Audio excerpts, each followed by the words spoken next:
Morning, glory, America. Bonjour, hi, Canada. Hugh Hewitt on the 19th day of October 2020. 2 weeks and 2 days until this election is done. Interestingly enough, on the front page of the WashingtonPost.com right now, my column about 2024 is up because the presidential campaign for 2024 begins the day after the voting is done. And I'm getting hammered for this column because it just lists everyone who was mentioned to me as a possible 2024 GOP nominee in the last 2 weeks.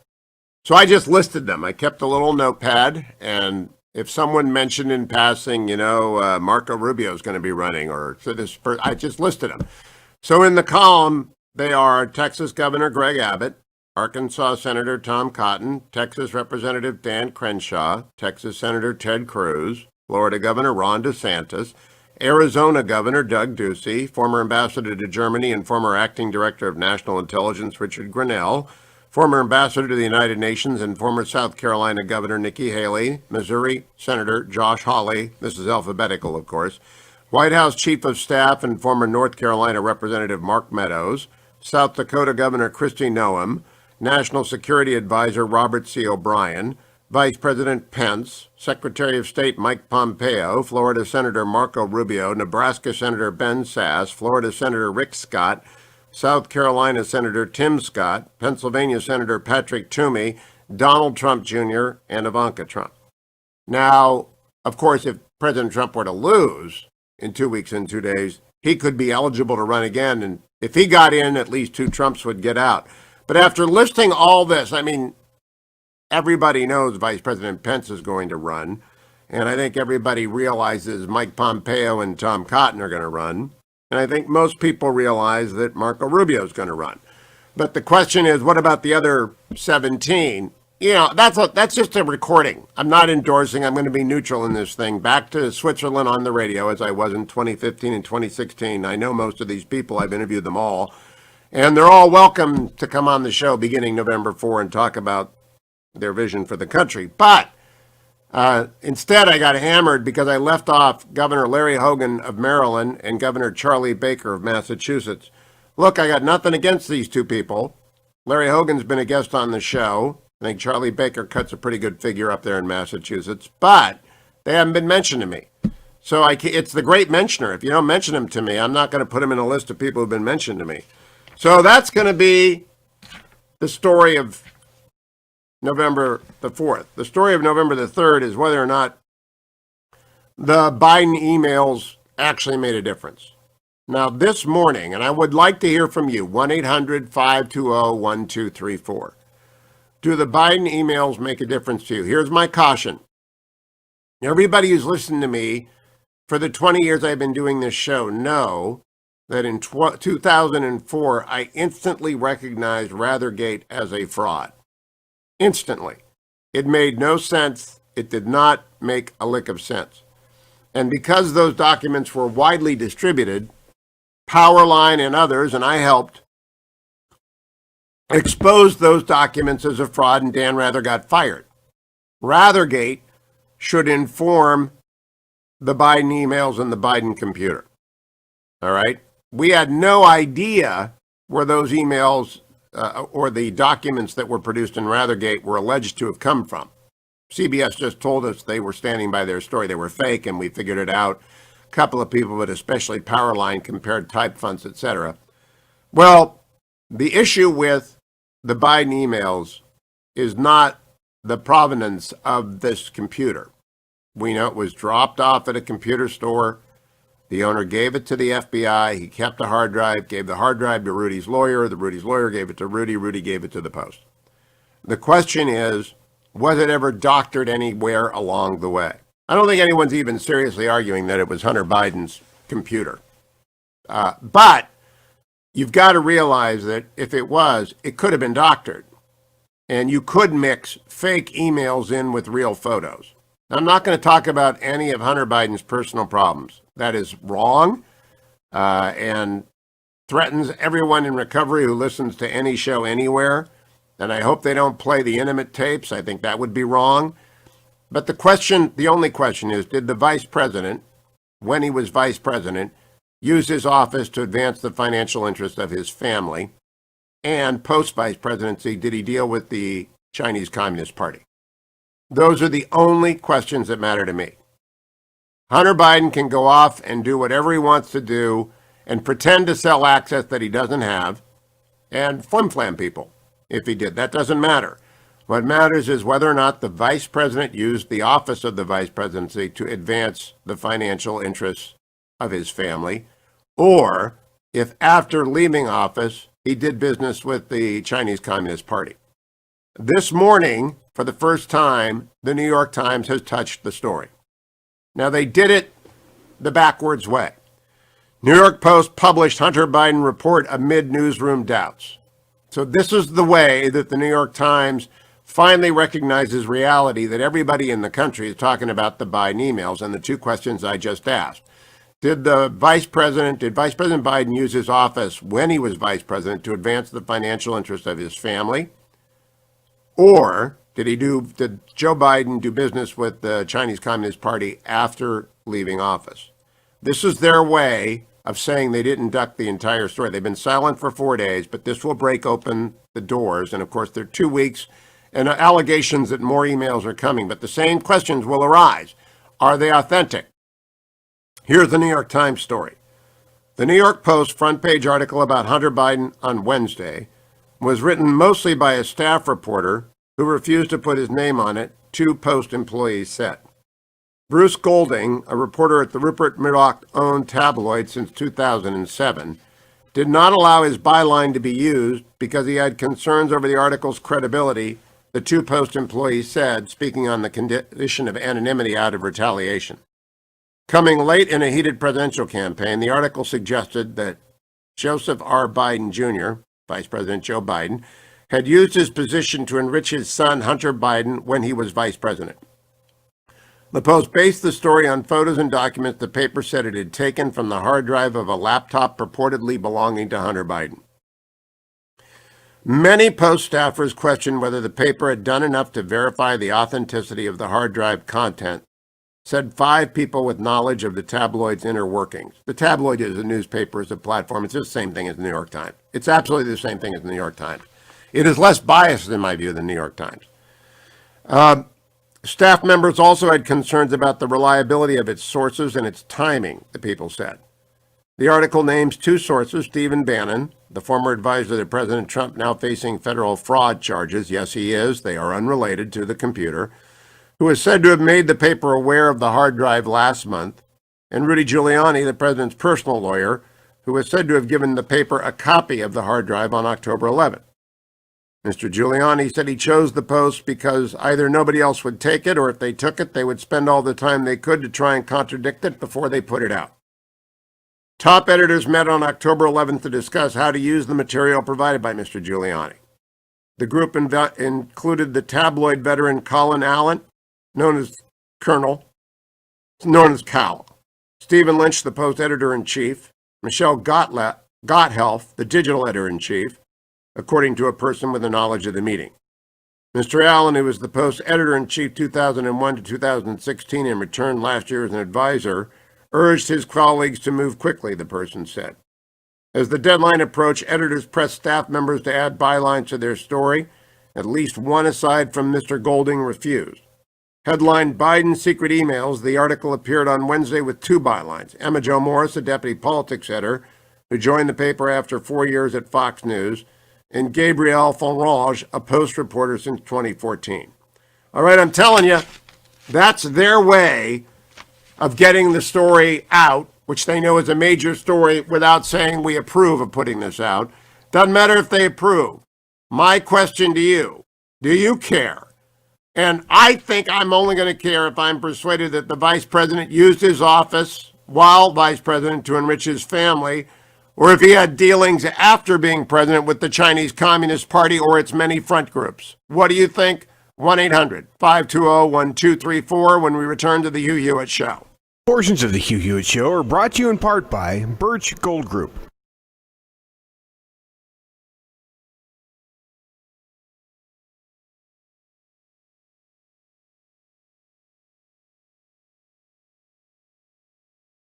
Hi, this is Hugh Hewitt for Alliance Defending Freedom.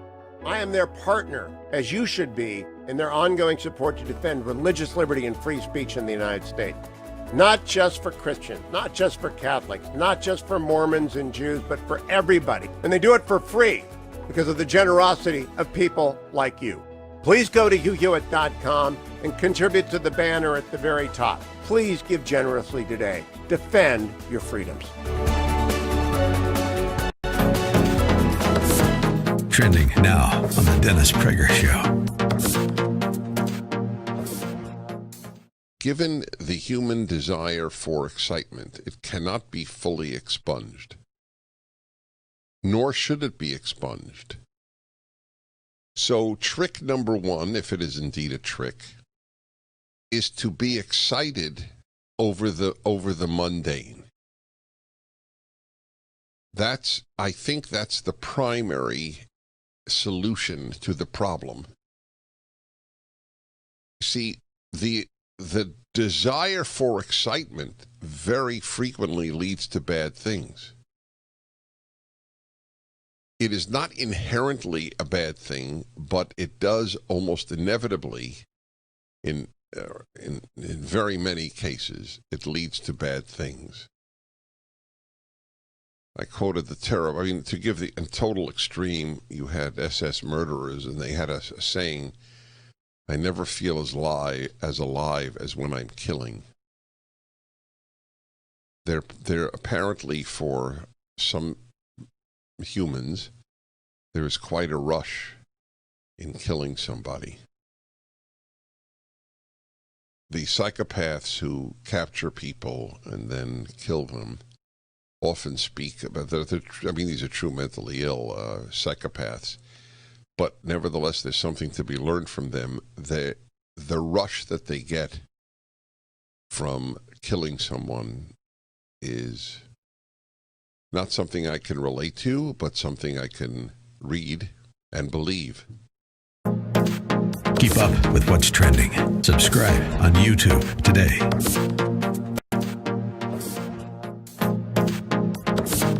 Trending now on The Larry Elder Show. The indoctrination of the American voter has been going on for a very, very long period of time.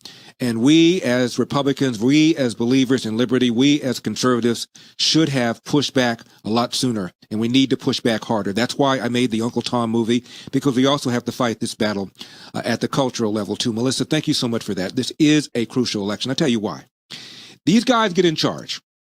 By these guys, I'm talking about Democrats, of course. Assume they take the presidency. Let's assume they take the Senate, retain control of the House. They're going to immediately get rid of the filibuster so that they can pass any budget they want on a simple majority vote. They're going to vote on whether or not to admit Washington, D.C. as a state. That gives them 2 more senators. They're going to vote on whether or not to admit Puerto Rico as a state. That gives them 2 more senators. They're going to push for a commission to study reparations, for crying out loud. They're going to raise taxes. They're going to repeal the Trump tax cuts. And those tax cuts, 80% of the benefits went through the non-top 1%. They're going to push for the legalization of the illegal aliens who are here, amnesty. And believe me, the number of illegal aliens in America is not 11 million. That's a number that they all cite. One study by a professor from Yale, so therefore you know it must be legitimate, puts a number at between 20 and 25 million illegal aliens. That would change our voting electorate forever. That's exactly why the Democrats want to do it. Can you imagine if 11 to 20 million illegal aliens turn voters, pull the lever for the Republican Party? We wouldn't even be having this discussion. Keep up with what's trending. Subscribe on YouTube today. This is Michael Medved at michaelmedved.com for Town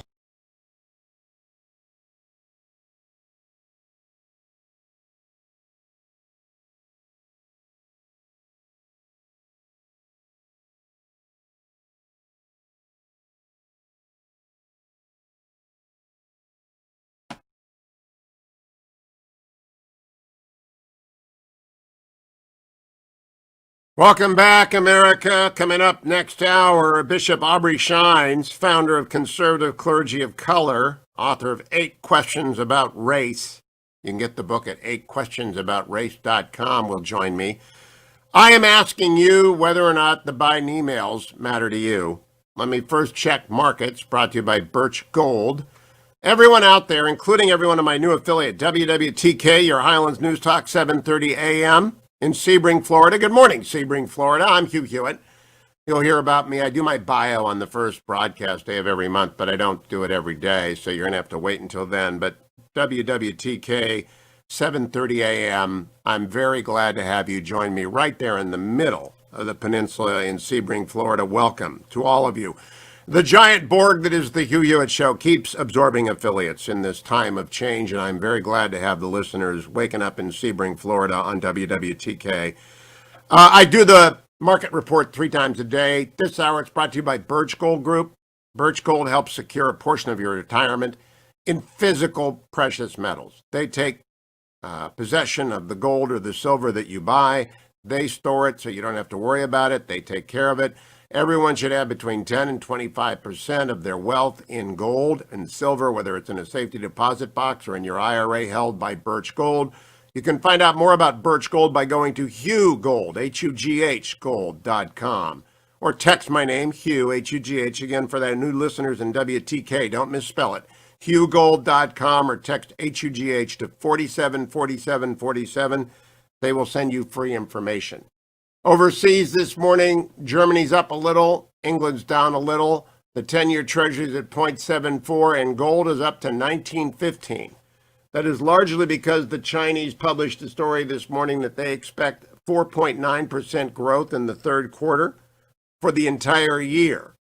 Now that means their quarterly growth is going to be off the charts, but to expect a 4.9% growth on the year, I can't believe that. But then again, I don't believe anything coming out of the People's Republic of China because of the Chinese Communist Party. But the market in the United States probably going to do very well today. On the Friday, the Dow was down 112. It was up 112. The Dow was down 42, and the S&P was up a quarter of a point, half point.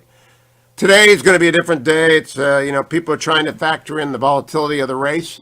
Speaking of which, when I went off the air on Friday, I didn't have much polling to tell you. The most important polls on Friday, Saturday, and Sunday, of course, it's state polls.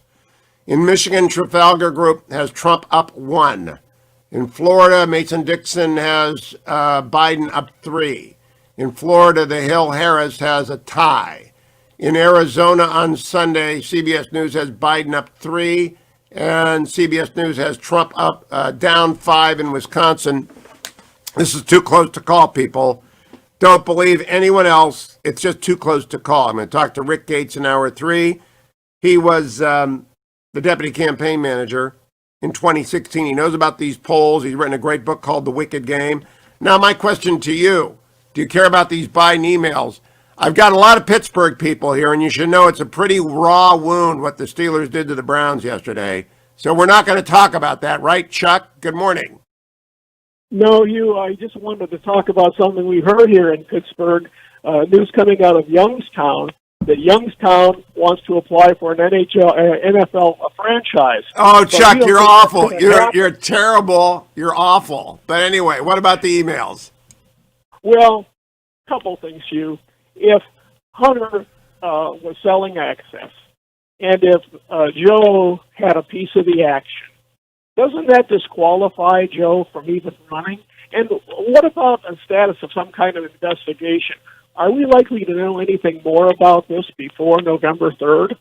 Well, I don't know. The FBI has a copy of the hard drive. I don't know if they are authenticating it. My guess is they didn't do anything with it. And it's an innocent explanation. My guess is they got a crazy story from one guy in Delaware who says he's got a computer with Hunter Biden emails on it, and they take the computer and they don't do anything with it. And they'll get around with it. And the second thing is, these accusations are somewhat credible.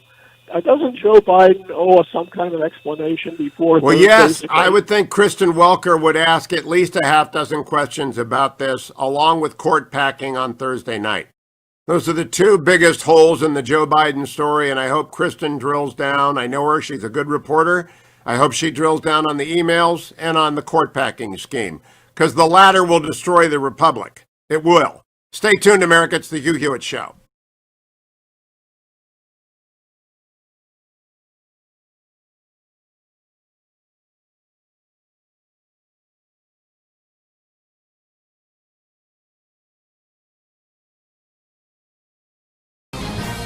This is Michael Medved at michaelmedved.com for Town Hall. The appointment of Judge Amy Coney Barrett to the United States Supreme Court counts as a masterstroke and easily one of the best decisions of Donald Trump's presidency. In an election season when liberals and media try to characterize conservatives as old, angry, bigoted, extreme, and lacking in empathy, Judge Barrett displays the opposite characteristics. At age 48, she's youthful, a genial consensus builder, and mother of 7, including a special needs child and 2 adopted kids from Haiti. On a court dominated for decades by Yale and Harvard graduates, she's a breath of Midwestern fresh air, beloved by her students at Notre Dame.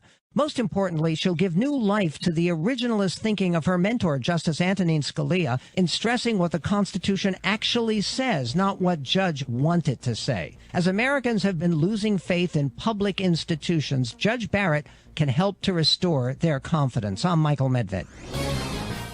The Pepperdine Graduate School of Public Policy, impacting policy decisions today, preparing public leaders for tomorrow. Trending now on The Mike Gallagher Show. Here was what the president pointed out. He wants, this is the facts. This is the fact. Democrats are blocking the last relief package that Republicans put on the table and had the backing of the White House. Over a month ago, Democrats filibustered any discussion on an eventual passage of a $300 billion package, $1,200 to desperate Americans, $400 a week unemployment. The president broke it down last night beautifully. The problem you have is Nancy Pelosi. She couldn't care less about the worker. She couldn't care less about our people. And we should have a stimulus. And I want a stimulus. The Republicans will approve a stimulus. The problem is she doesn't want to do it because she thinks it's bad for her election. The fact is she's wrong because people know she's in our way. She's not approving it. She doesn't appreciate our people, and she doesn't appreciate at all our workers. Nancy Pelosi, we are ready to sign and pass stimulus, but she's got to. And of course, right away, you can hear the minor bird interrupting him. That's not a shock. I told one of my kids last night, I said, Dad, Savannah Guthrie's terrible. Well, that's not a shock. You thought she was going to do a good job and be fair? You thought an NBC Today Show host would be fair to President Trump? Don't be distracted by that. Focus on his answers. Keep up with what's trending. Subscribe on YouTube today.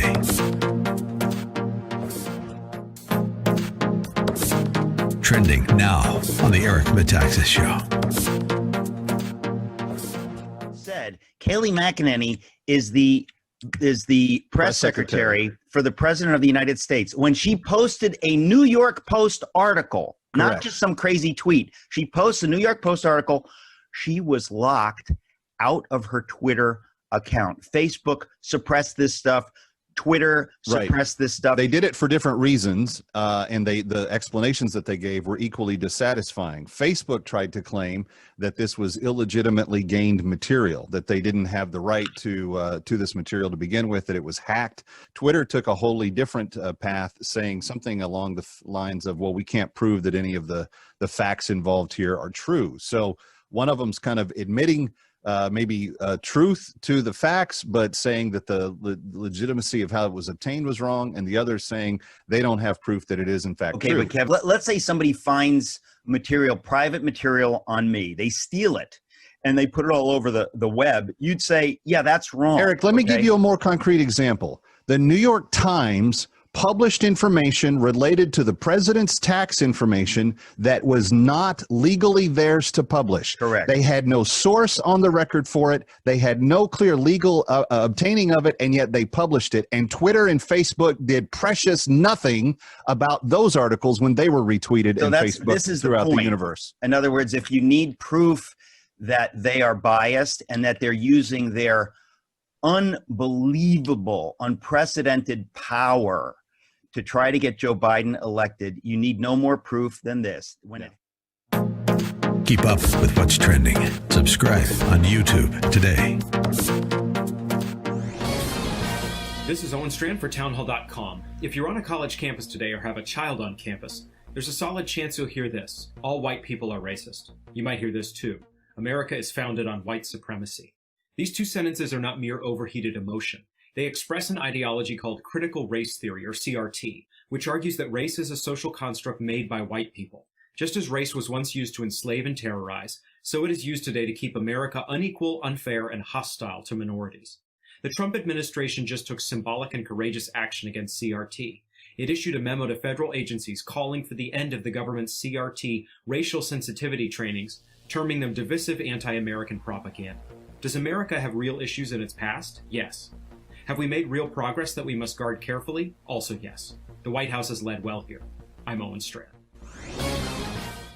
The Pepperdine Graduate School of Public Policy, impact.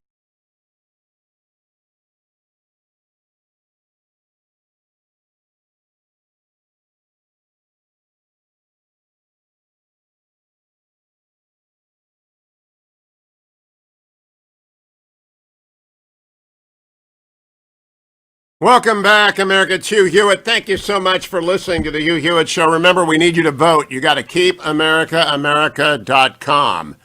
What is keepamericaamerica.com, especially to my new listeners down on Sebring, Florida, on WWTK, your Highlands News Talk, 7:30 a.m.?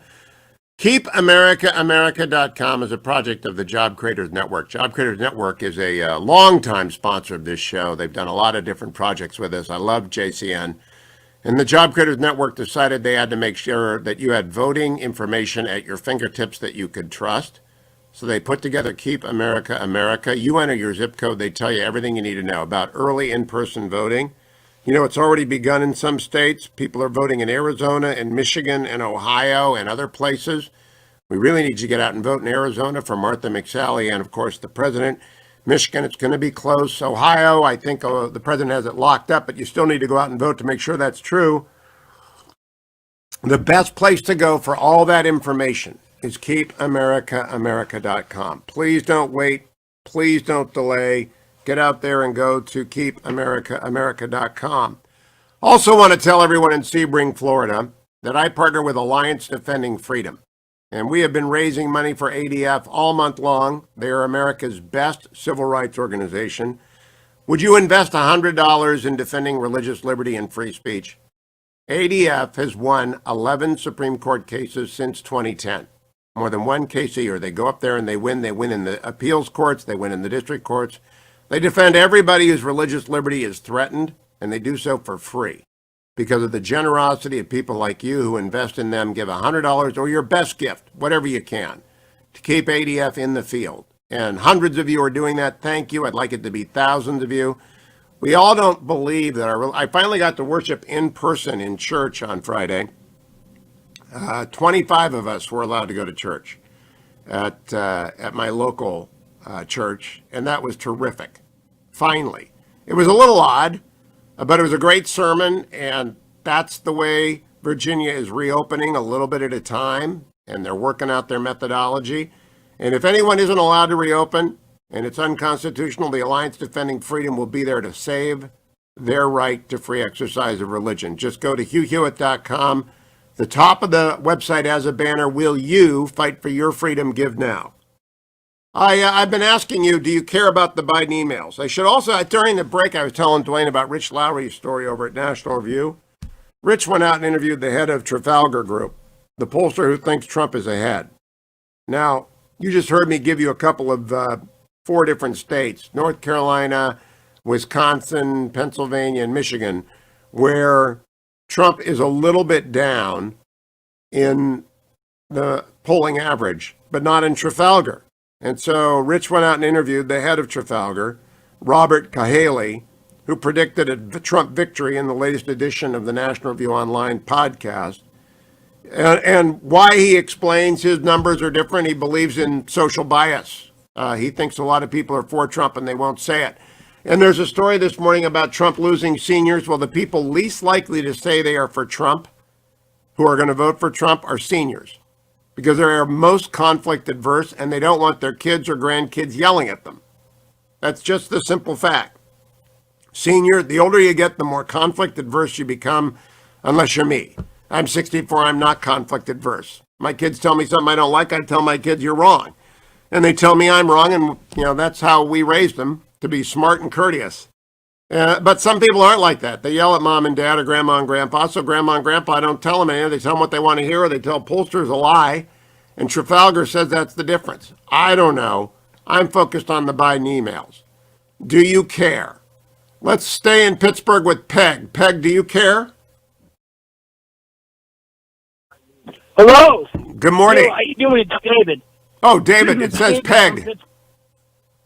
I'm sorry? It says Peg, so obviously you talked to Ben or Harley this morning and they weren't awake, but go ahead. Oh, it's right. It's David from Pittsburgh. Good morning, Hugh.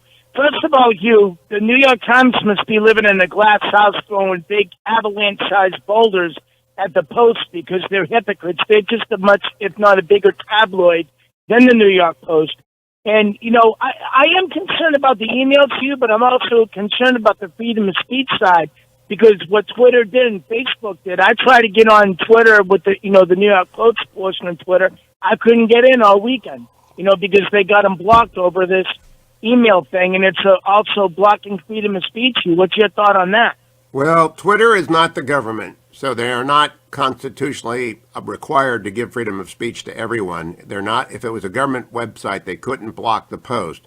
I think Twitter is doing enormous brand damage. I think it's going to help Parler, which is the alternative that is growing rapidly, Parler. Go to Parler. Yeah, I heard about them. Yeah, don't go to Parlor like Parler, like sitting Parler. That's a porn site.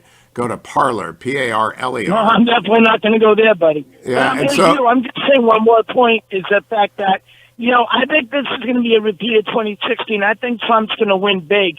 And I think, it's going to be over for Sleepy Joe before you know it because Kamala Harris is nothing but a disgusting human being, so no respect. Stop. Okay, drop that. We do not make personal attacks on the candidate. We just don't.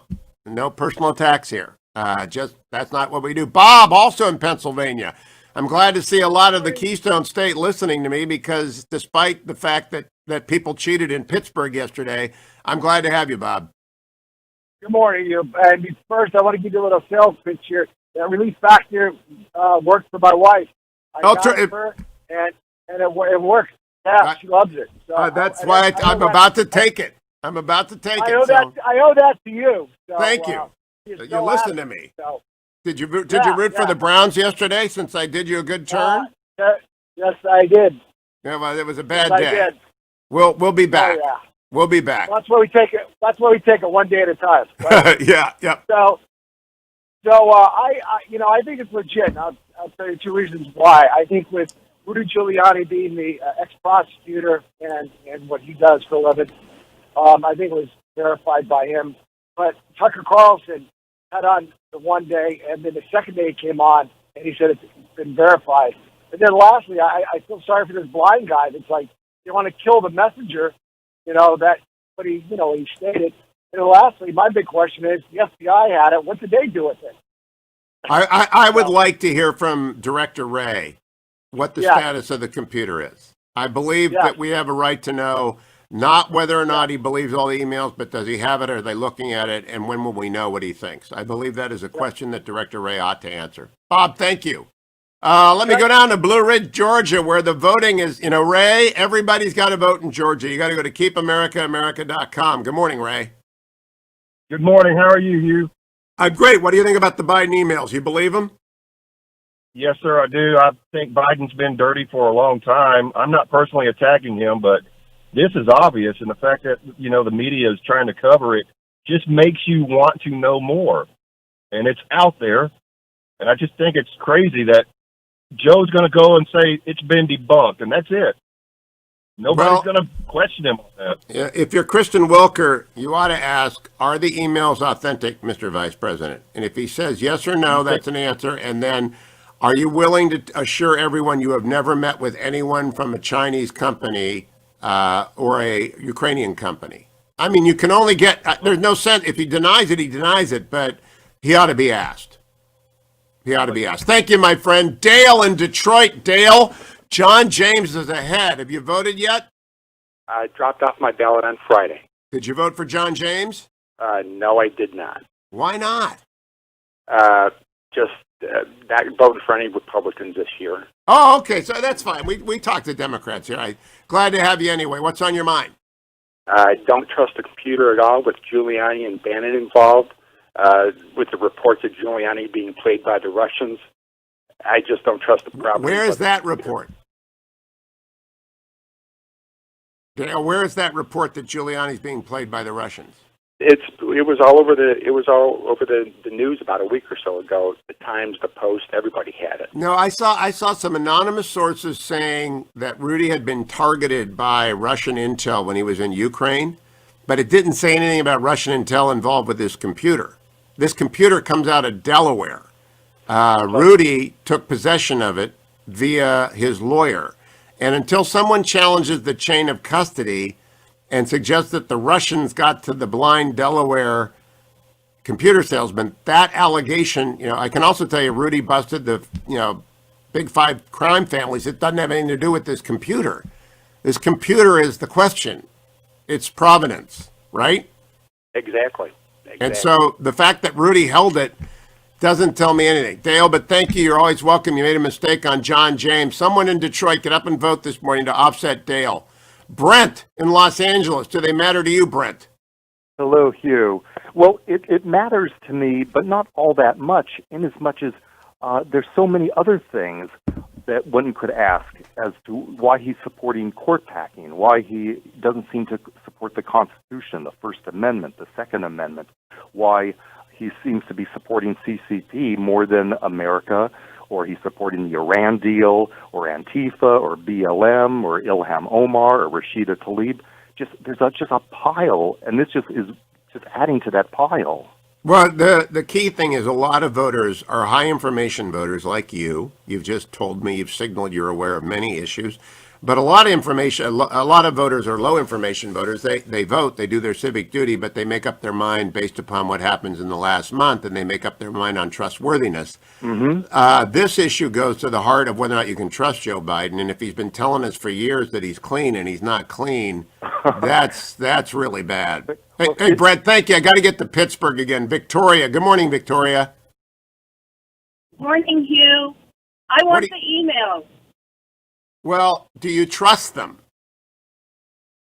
Well, I do. And beyond your previous caller talking about Steve Bannon and everything, what about the emails coming from Hunter's partner?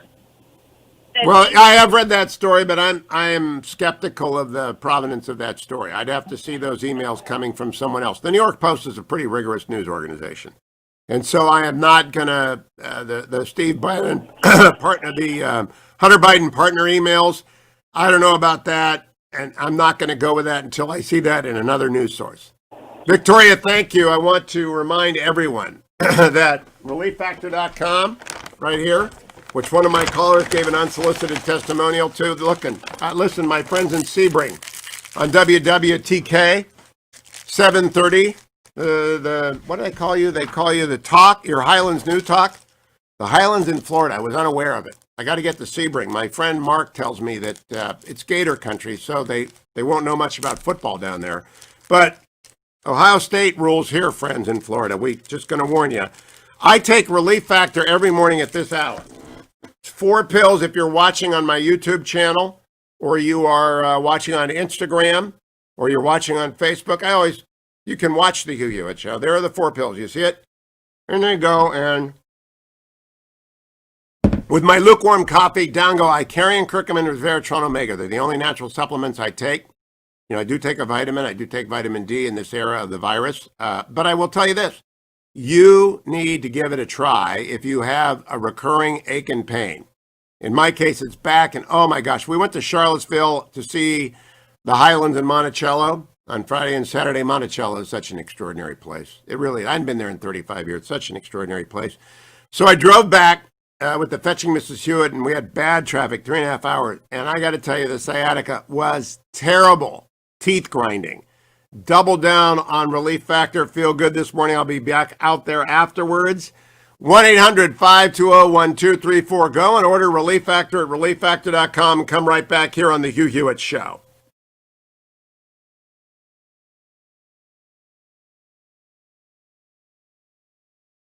Trending now on the Charlie Kirk Show. So we have the New York Post article that I want to get right into. Biden's secret emails. Can you just tell us a little bit of background on how you were able to obtain these emails and build it out for us? So there is just the repairman. He repairs computers, specializes in Mac, somewhere in the area where the Bidens live. And about a year and a half ago, Hunter Biden, inebriated, he was somewhat drunk, came in with 3 devices to be repaired. The gentleman recognized him only when he came up very close because he has bad eyesight. And he took the 3 devices and he said, one of them is gone, and they deconstructed it and got rid of it. He said, one of them just needs a keyboard to be attached to it, and we can see if we can run it. And he said, the third one's in bad shape, but I think I can save it. Hunter Biden, who then had identified himself, said, well, that's the important one, meaning the one that has to be repaired. So they signed up a form document, which required payment, but it also had a very interesting clause in it. It said, if you don't reclaim your property within 90 days of the completion of the work, the property is deemed to be abandoned. And under the law, abandoned property becomes the property of the first person who takes it. So the merchant would be the person who took it. So for 70, 80, 90 days, he was trying to reach Hunter Biden. Hunter Biden never responded. 120 days, 130 days, never responded. Then he started hearing things on television and radio about the crimes allegedly committed. Keep up with what's trending. Subscribe on YouTube today. Trending now on America First with Sebastian Gorka. This is the point that Scott Adams made. He said at the beginning, I think he said that really well. I agree with him. Another Russiagate thing. I'm not interested, because that's what they want you to Right. be. They want you to switch off so you believe the surface garbage, the prostitutes, And the what urinate. you think you remember. Most people, Right. there's so much. So I think I think it's a really exciting movie. I think a lot of people have said, wow, I didn't realize how fun and exciting and kind of inspiring it would be to watch, considering you're like, well, I know this story, but actually you don't know the story. So what is the story? People need to watch it. We'll tell them how they can watch it. It's the plot against the president, but in the Washington style of the elevator pitch. And you made this movie, but if you had to sell it in Hollywood, what is the 2-sentence pitch of the plot against the president? What happened? Well, I mean, I'd say it was an absolutely organized coup against an administration that by the intelligence agencies, by overreaching law enforcement agencies like the FBI, and by the Democrat, the DNC and the Hillary campaign. In addition.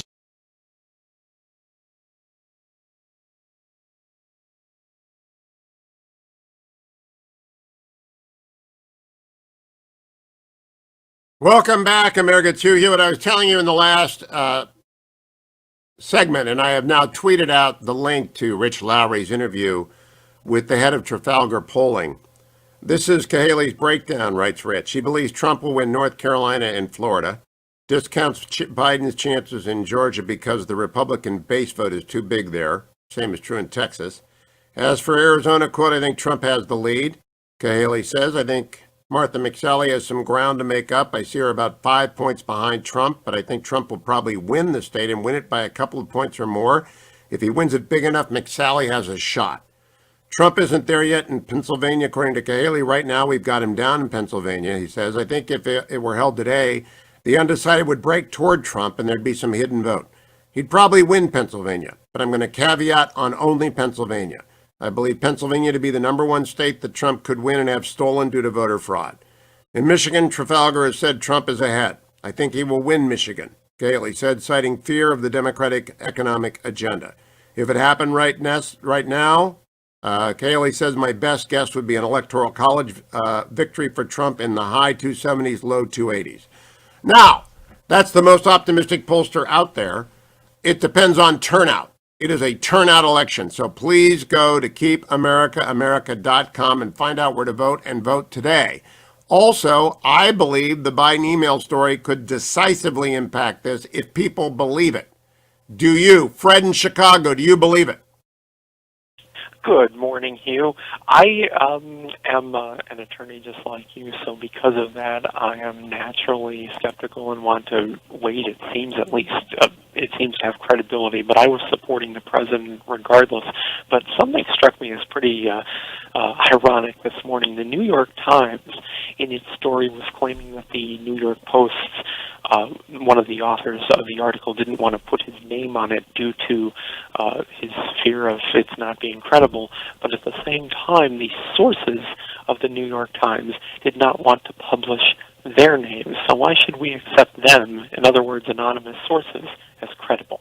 It is absolutely crazy, and they diminish the Post as the tabloid, and I think the Post uses many more name sources than the New York Times does. And tabloid is simply a description of size, but it's used to smear integrity often.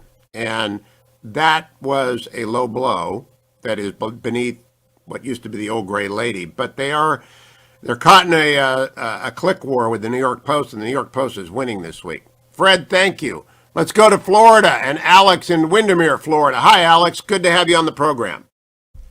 Good morning, Hugh. I definitely believe the emails, and they are of tremendous importance to me, and for one really important reason. If this is not thoroughly investigated and reviewed now by all the different media and all the different agencies, then we're potentially, electing a president who is compromised and subject to blackmail by foreign leaders.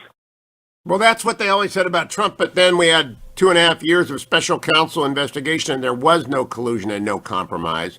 But about Joe Biden, I wonder if we're going to have 4 years of a special counsel. I really do. Thank you, Alex. Let me go to Wes in Tennessee. Good morning, Wes. Hey, good morning, Hugh. Good to talk to you. So, the last caller hit on this attack the messenger stuff as if the New York Post is not believable, but BuzzFeed is. Rudy Giuliani, who was a prosecutor in the Southern District of New York, is not believable, but Christopher Steele and Dirty Peter Strzok and all those people who weaponize our intelligence and law enforcement are believable, but Rudy's not. I mean, it's typical attack the messenger. And yeah, I got to ask you something, Wes. Are you from New Jersey? No. Oh, because I was at Monticello on the lawn in front of Jefferson's home on Saturday, and 4 people from Jersey came up. Sadly, they were Eagles fans, but we had a great conversation. They sounded just like you. What accent do you have? It's New York. I grew up most of the time in Tennessee, but my dad was a New Yorker. He was a New York Jew who taught at the University of Tennessee, and to my knowledge, he was the only professor, certainly only Jewish professor, with a poster of Archie Bunker on his office wall. That would be unique. That would be unique. So you are from New York originally, or you got your dad's accent and you're in Tennessee. Tennessee is the deep red state. You got great senators, great governors. So you believe these emails, Wes? I do believe these emails, and I'll tell you what else I believe. I believe Donald Trump's going to win, and I think it's something that somebody hasn't touched on. I think having a college freshman, the youth vote is going to be way down this year. They don't have time to mobilize kids. Kids aren't focused on that. College kids are focused on trying to learn in this new Zoom environment. I'm experiencing it with my own college kid. They're also trying to figure out how to get a beer in this new college environment. I got to tell you that my friend Joseph Timothy Cook told my son when he was going off, the most important thing, the cheapest beer is the best beer. They can't get a beer now. It's really terrible. Wes, thank you, my friend. I know they have to be of age. I'm not suggesting underage drinking is a good thing, but it is true that Alan Simpson once said, back when we thought beer was food. And I remember those years. And so beer can say, I don't know how Anheuser-Busch is making it through this COVID thing, but we'll find out. By the way, Bud Light had the best commercial of the day yesterday. If you were watching the Browns get dismembered by the Steelers, the Bud Light fake fan commercial, somebody deserves an Emmy. Somebody deserves an Emmy for that commercial. Stay tuned, America. I'm Hugh Hewitt. I'll be right back. Portions of the Hugh Hewitt Show brought to you in part by 8questionsaboutace.com.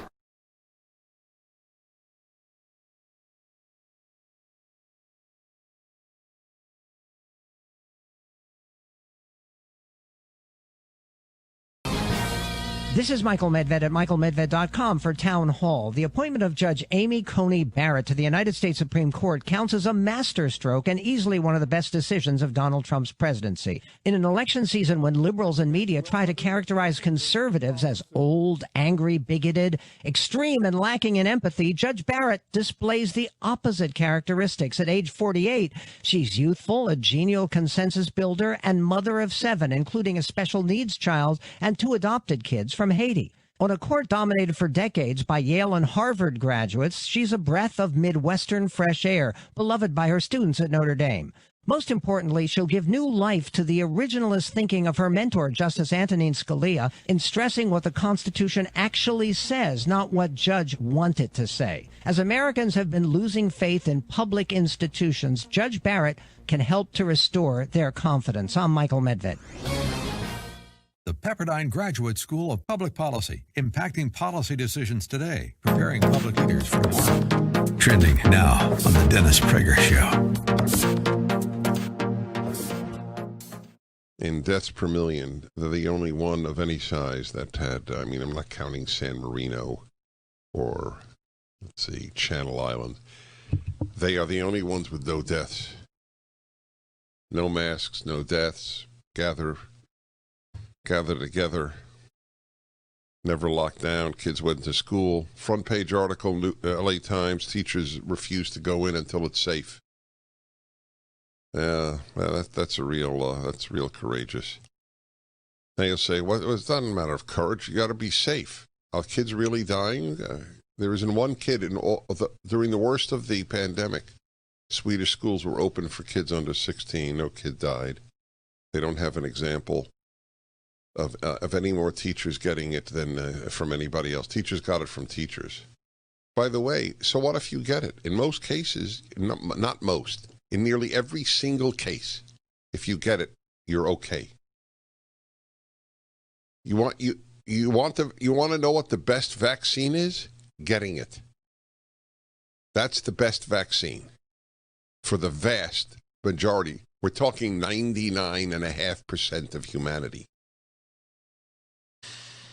Follow the science. Another gigantic lie of the left, because they never follow the science. They follow what they want and find the scientists they want to say it. My anger at the lockdown is quite palpable, as you can hear. And it has been that way. Soon you will only be able to eat in many cities in a chain restaurant, because the local ones will have been killed by the safety crowd.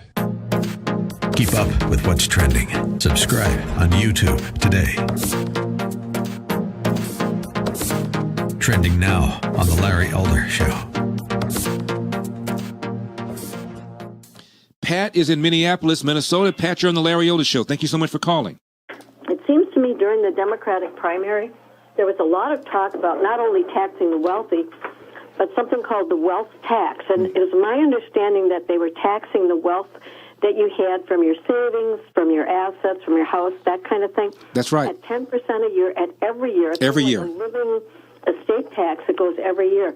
Now, I haven't heard anything about that. Can you tell me what that is and if they are still trying to promote that tax? Because I think us seniors with some savings would probably not be happy about that. Well, you're absolutely right. And certainly that did come up during the campaign. I will tell you this. The lawmakers here in the state of California are absolutely proposing a wealth tax. They want to increase the state income tax from the highest in the nation, 13.3% to 16%. And they also want to pass a wealth tax. Now, why do I mention what's going on in California? Because every dumb idea that the federal government wants to do has been tried at least twice in California. And so California is considering this. The lawmakers are all Democrats. Democrats occupy 2/3 of both chambers of the legislature here in California, plus they run the governorship. So in the unlikely event that the governor vetoed such a tax, there are enough lawmakers in both chambers to override the veto. So do I believe that if these guys get in charge, there will be something like a wealth tax? I certainly believe that, because they believe that rich people don't pay enough. The average Democrat believes rich people don't pay very much in taxes, even though the top 1% pay 39, almost 40% of all the federal income taxes. But Keep up with what's trending. Subscribe on YouTube today. This is Owen Strand for townhall.com. If you're on a college campus today or have a child on campus, there's a solid chance you'll hear this. All white people are racist. You might hear this too. America is founded on white supremacy. These two sentences are not mere overheated emotion. They express an ideology called critical race theory, or CRT, which argues that race is a social construct made by white people. Just as race was once used to enslave and terrorize, so it is used today to keep America unequal, unfair, and hostile to minorities. The Trump administration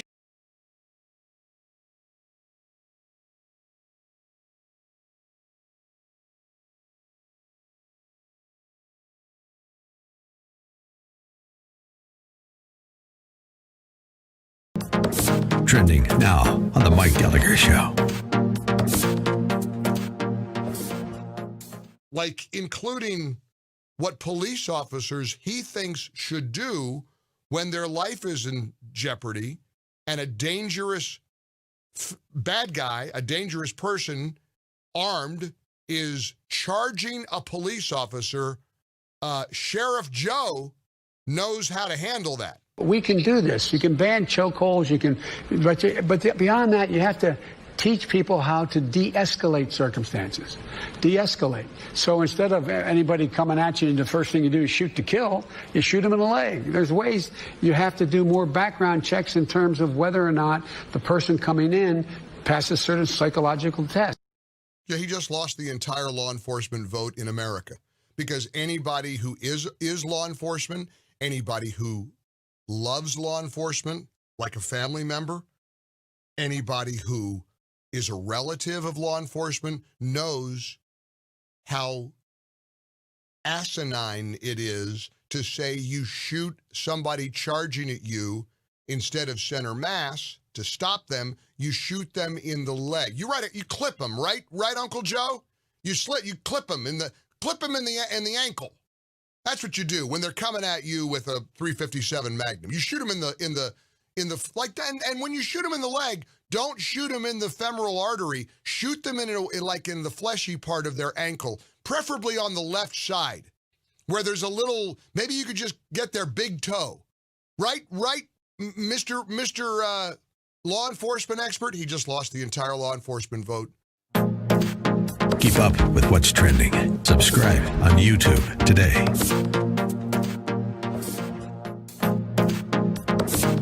Trending now on the Eric Metaxas Show. When it happened to Trump and the New York Times, they didn't say a peep. And when it happened to Biden, they pretended suddenly we can't. Not only are we not wanting to show this, but we're gonna go out of our way to anytime anybody links to that article, we're not going to allow them to tweet it out. Yeah. This is gigantic influence peddling. I don't know. I guess my question to you, Kevin, is what do you think is going to happen? Because this is genuinely, in our nation, unprecedented. Well, I think it gives you a real clear snapshot of what it looks like without someone in the federal government bureaucracy that is dismantling it and tearing it apart and saying these things are crooked and corrupt. Without that force, this stuff would happen with no consequences. And so just imagine the amount of spying that we knew that went on with the Obama administration, and just imagine all three branches of government all under the same.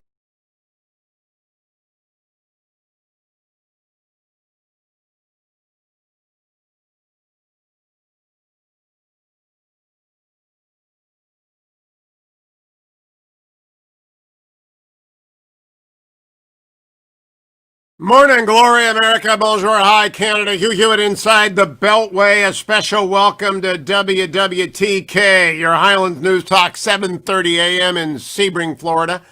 I want to tell my friends in Sebring they can watch the show if they'd like on my YouTube channel. Just go to YouTube and type in Hugh Hewitt. You'll go there, subscribe. You can also watch me on Facebook, Instagram, and please follow me on Twitter. I just tweeted out the Rich Lowry interview with the head of Trafalgar Polling.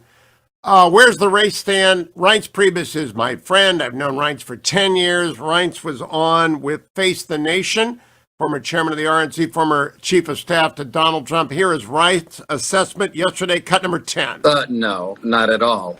In fact, I'm not concerned about that at all. I'm concerned about early vote. I'm concerned about absentee ballot voting, but I'm always worried about early vote and absentee ballot voting.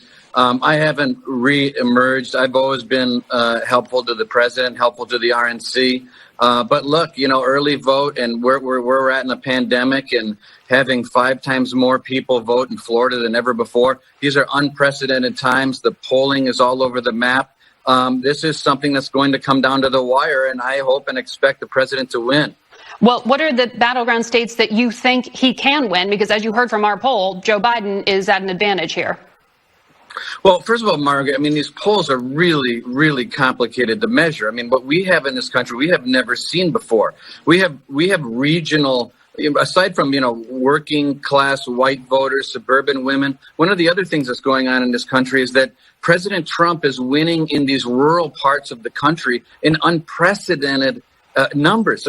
We have northern Wisconsin, that's like center Wisconsin to the north. President Trump won by 18 points in 2016. Mm-hmm. Today, he's pushing 30 points ahead in rural America with enthusiasm off the charts. Yes, it's a little bit down in the suburbs, but the hard thing for these pollsters, Margaret, as you bring up, is that they can't measure this kind of disparity between the rural parts of this country and what's happening in the suburbs. So you think he's still going to win in Wisconsin?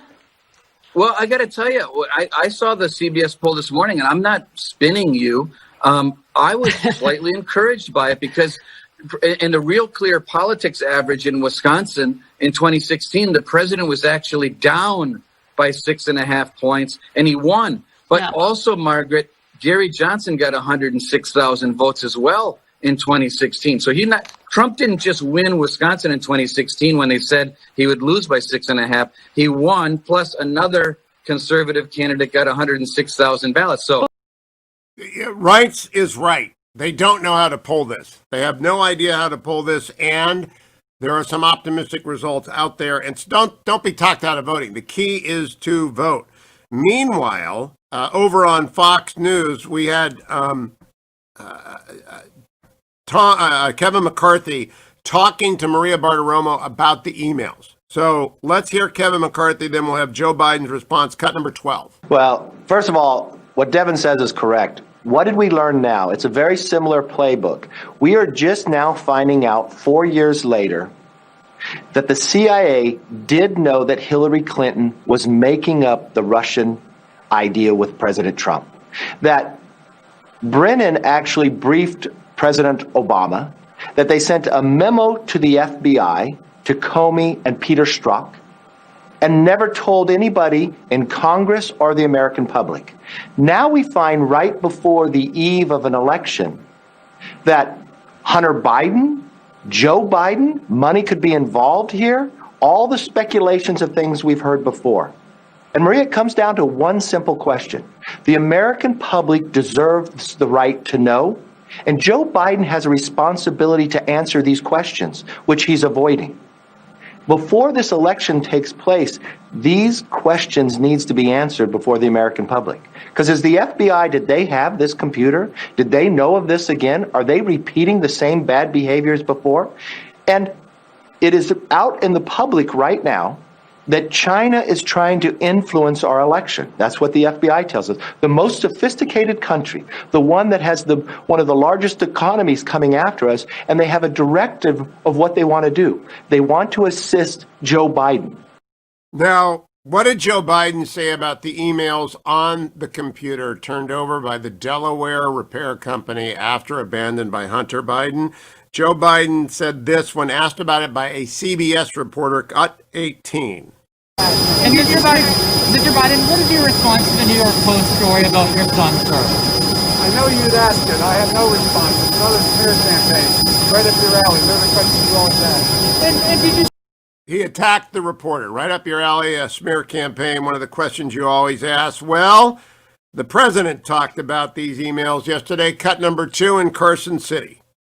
So a giant trove of emails show Hunter Biden making deals, setting up meetings with his father, Joe, and using the office of the vice president for a for-profit cash machine. That's what it is. Cut number 5, the president also in Carson City. So, did you hear the new one? I was waiting for this. So they find this horrible, horrible laptop of Hunter. Where's Hunter? Where's Hunter? But Joe is far more corrupt than Hunter. Because Joe knew Joe's getting a piece of everything. They have it in the email, 10% and 50%. But Joe is far more corrupt than Hunter. But what Okay, it's going to be Thursday night. Look for it. Dan in Pittsburgh, do you believe the emails? Dan, you got to turn down your radio. It's going to be Thursday night. Look for it. Dan. Oh, yes. I have Hi, an Dan. interesting story. Well, You? Yeah, but, I may cut you off if I think it's ridiculous, but go ahead. No. I've spent the last 25 years with people from mainland China every day. So I know how they think. I know everything about them, okay? So 6 years ago, there was a Bechtel Corporation installation near where I live.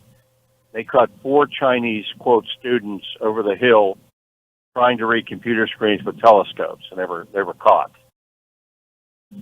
Well, so this is the kind of stuff they get. I think we know the CCP runs a huge intelligence gathering operation in the United States. We know that. Yeah, and people have to realize how huge it is. Well, but what's that got to do with Biden and Trump? Well, it just goes to show you some of the things they do. Well, that might go to the fact that they could manipulate the computer. That's why I'm cautious. I remember Rathergate. Dan, thank you. Thomas in Florida, 1-800-520-1234. What say you, Thomas? Hi, good morning, Hugh. I just wanted to say that I think the emails are authentic, and I'll give you 4 reasons why. Number one, they say that they got 21,000 photos and videos of Hunter engaged in illicit things. So unless they're saying that those videos are doctored or deep fakes or whatnot, we know it's his laptop. Number 2, we got the signature that he had to give the computer shop repairman when he dropped off the emails, or when he dropped off the laptop. So we know, again, that it's his laptop. And now we also have an email from his lawyer, or the Biden campaign lawyer, requesting the copies of the hard drive back. And also, they're just not denying it. And that's, all right, the last one matters. I do remind people, Rathergate was fraudulent. They could take, an intelligence agency could take legit photos and mix in fakes. Let me ask Detective Tom in Oakland. Hey, Tom, how are you? Hi, I'm suspicious. By the way, I think Baker Mayfield's threw another interception. I have to check. Stop it! Go ahead. Okay, because I'm terribly suspicious, and when I go ahead and catch doing robbery, homicide, stuff like this, I thought back. Okay, why did the FBI pick up the computer? And because the shop owner called him. No. FBI has to have a criminal complaint to go ahead and pick up a piece of evidence. So somebody's got a grand jury out there someplace. That's one. Number 2, the reason it's in my local level, when somebody starts screaming bloody murder that they didn't do something, I generally go ahead and take heed for a moment to pause. All right. Now what I'm seeing sort of a consciousness of guilt from the Biden camp. They're not saying anything because I think they're worried about what, if they take a position, they don't know what else is on that hard drive. Oh, interesting. Interesting. Going to get dumped on them. Interesting. Hadn't thought about that. They have to stay quiet because if they say X didn't happen and they have X, right, they're screwed. So that's right. That's why they keep attacking the messenger, trying to go ahead and disqualify the evidence. It's like somebody who goes ahead and comes into court late and tries to go ahead and get evidence presented, and the judge has to go ahead and make an evidentiary ruling, motion to suppress, something like that. They're just too. No. These guys they're 30, and the FBI fire them all. I want I want a RICO prosecution against the FBI. Okay, I'm not sure we're going to get that, but I would like Director Ray to tell us where the computer is. Detective Tom, always a pleasure. Call every day. I love it when he's right. You can't come out there and deny something if you can get contradicted. and very, very astute. I'll be right back, America. It's the Hugh Hewitt Show.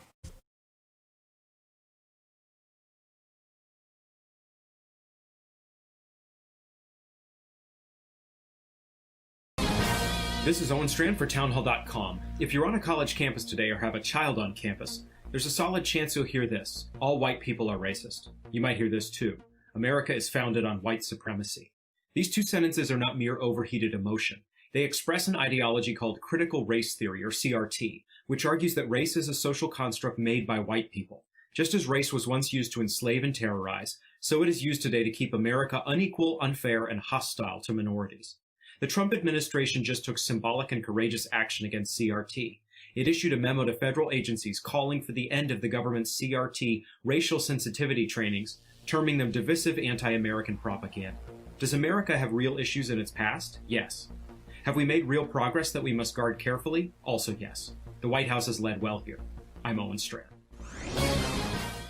The Pepperdine Graduate School of Public Policy, impacting policy decisions today, preparing public leaders for tomorrow.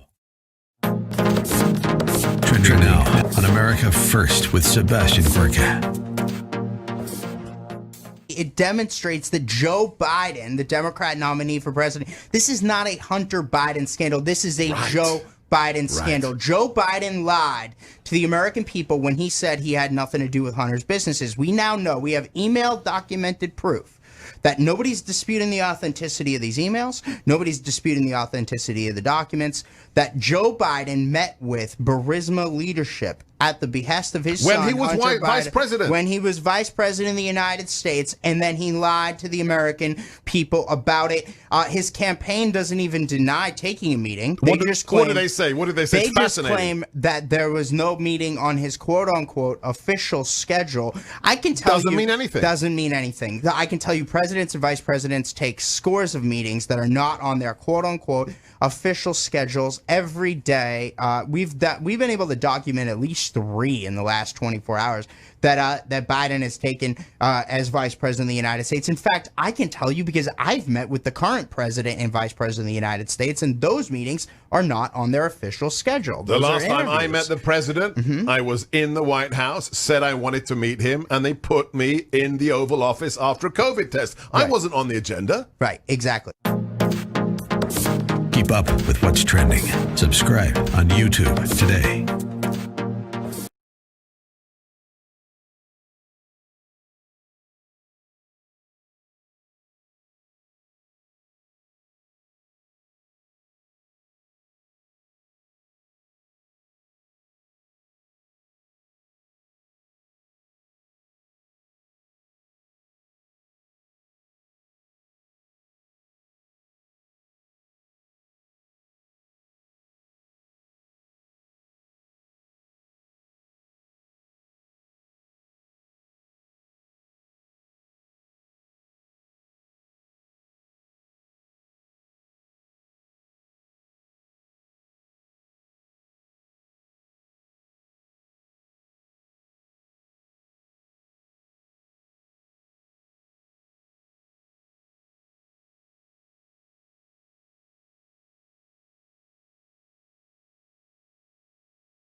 Trending now on the Charlie Kirk Show.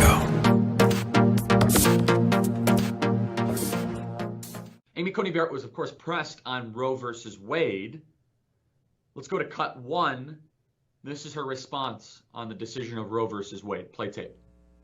I think on that question, I'm going to invoke Justice Kagan's description, which I think is perfectly put. When she was in her confirmation hearing, she said that she was not going to grade precedent or give it a thumbs up or a thumbs down. And I think in an area where precedent continues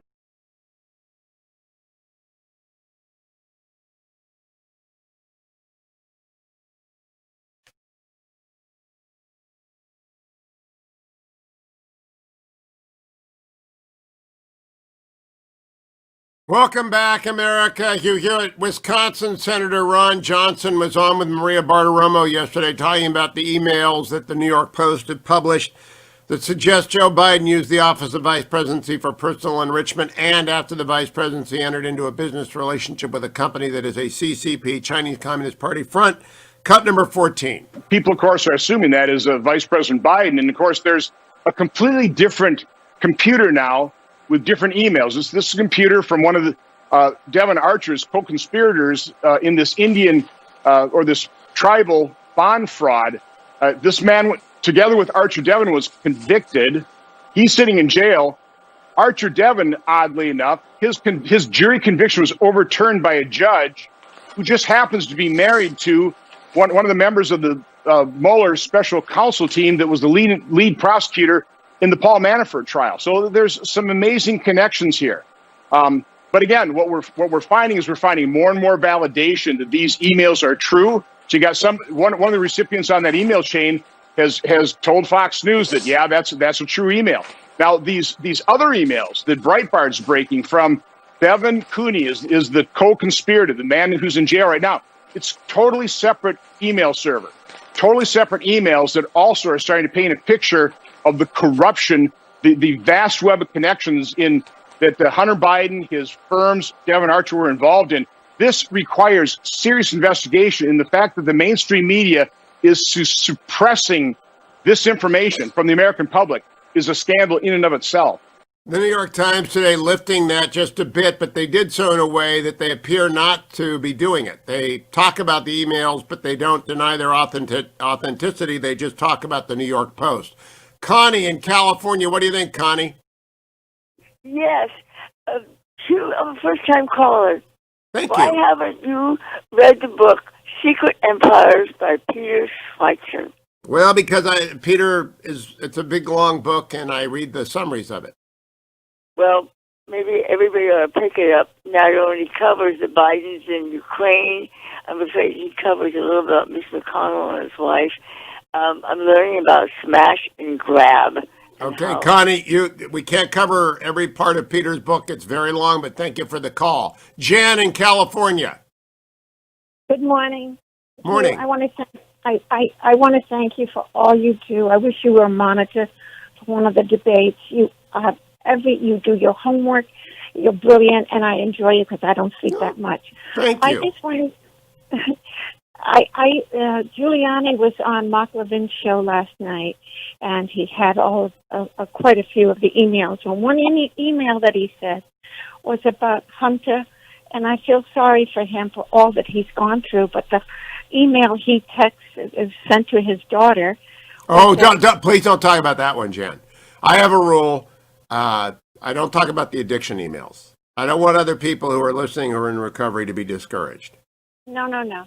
But I'm 85 years old, and I do fear for our country if Trump doesn't win. I had a dream Saturday. Jan, I don't want to hear about you. I want to know if you voted. I have to go in person. I live right across the street from the library where the voting will take place, and I want to vote on because I'm worried about all of this that's going on. You should get out and vote early if you can. Go find an early voting place. Go to the website I've told you about, keepamericaamerica.com. Enter your zip code, and they will get you the right place to vote. Phil in Florida, what do you say, Phil? Hi. Oh, you've got to be careful. You have to realize that the country's in a cold civil war, okay? And the intelligence community, the law enforcement, FBI, they're all divided, Yeah, but it's not a civil war. I mean, we're deeply divided politically, but we're not shooting at each other. It's a cold civil war, is what I'm saying. Yeah, that's a little over the top, but go ahead. Yeah, well, anyway, I had a problem with a client organization from the FBI, and they protected them, and the men of the Patriot Act where I don't have attorney-client privilege, and I have to fight all my legal battles pro se. Well, Phil, sorry to hear that. Pro se is not the easiest way to go, but thank you, my friend, for calling. I'll be right back, America. Coming up, Bishop Aubrey Shines, founder of Glory to God Ministry, the author of, I want to make sure I get the 8 questions about race.com. 8 questions about race.com. Coming up, America. Portions of the Hugh Hewitt Show brought to you in part by 8questionsaboutace.com.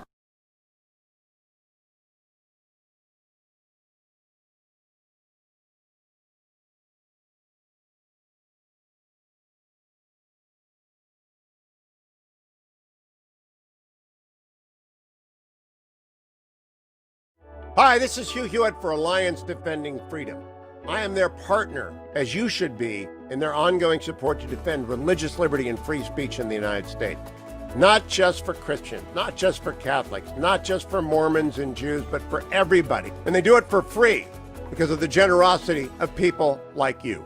Please go to HughHewitt.com and contribute to the banner at the very top. Please give generously today. Defend your freedoms. Trending now on the Dennis Prager Show. Given the human desire for excitement, it cannot be fully expunged. Nor should it be expunged.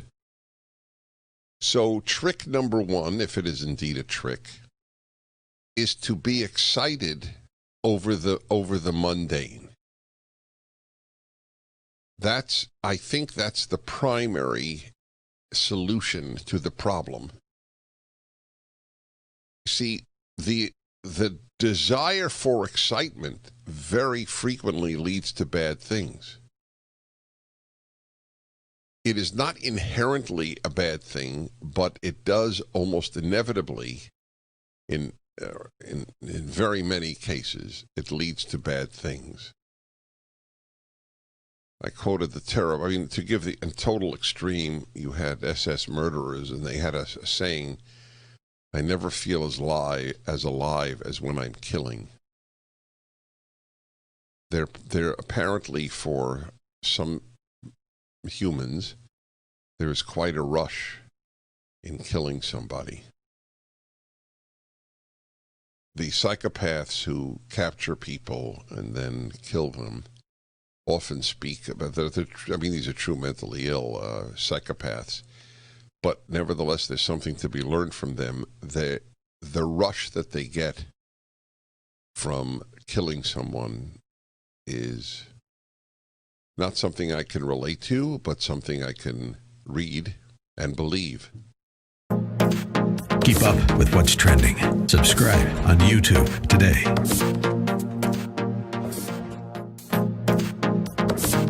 Trending now on The Larry Elder Show. The indoctrination of the American voter has been going on for a very, very long period of time. And we as Republicans, we as believers in liberty, we as conservatives should have pushed back a lot sooner. And we need to push back harder. That's why I made the Uncle Tom movie, because we also have to fight this battle at the cultural level too. Melissa, thank you so much for that. This is a crucial election. I'll tell you why. These guys get in charge. By these guys, I'm talking about Democrats, of course. Assume they take the presidency. Let's assume they take the Senate, retain control of the House. They're going to immediately get rid of the filibuster so that they can pass any budget they want on a simple majority vote. They're going to vote on whether or not to admit Washington, D.C. as a state. That gives them 2 more senators. They're going to vote on whether or not to admit Puerto Rico as a state. That gives them 2 more senators. They're going to push for a commission to study reparations, for crying out loud. They're going to raise taxes. They're going to repeal the Trump tax cuts. And those tax cuts, 80% of the benefits went through the non-top 1%. They're going to push for the legalization of the illegal aliens who are here, amnesty. And believe me, the number of illegal aliens in America is not 11 million. That's a number that they all cite. One study by a professor from Yale, so therefore you know it must be legitimate, puts a number at between 20 and 25 million illegal aliens. That would change our voting electorate forever. That's exactly why the Democrats want to do it. Can you imagine if 11 to 20 million illegal aliens turn voters, pull the lever for the Republican Party? We wouldn't even be having this discussion. Keep up with what's trending. Subscribe on YouTube today. This is Michael Medved at michaelmedved.com for Town Hall. The appointment of Judge Amy Coney Barrett to the United States Supreme Court counts as a masterstroke and easily one of the best decisions of Donald Trump's presidency. In an election season when liberals and media try to characterize conservatives as old, angry, bigoted, extreme, and lacking in empathy, Judge Barrett displays the opposite characteristics. At age 48, she's youthful, a genial consensus builder, and mother of 7, including a special needs child and 2 adopted kids from Haiti. On a court dominated for decades by Yale and Harvard graduates, she's a breath of Midwestern fresh air, beloved by her students at Notre Dame. Most importantly, she'll give new life to the originalist thinking of her mentor, Justice Antonin Scalia, in stressing what the Constitution actually says, not what Judge wanted to say. As Americans have been losing faith in public institutions, Judge Barrett can help to restore their confidence. I'm Michael Medved. The Pepperdine Graduate School of Public Policy, impacting policy decisions today, preparing public leaders for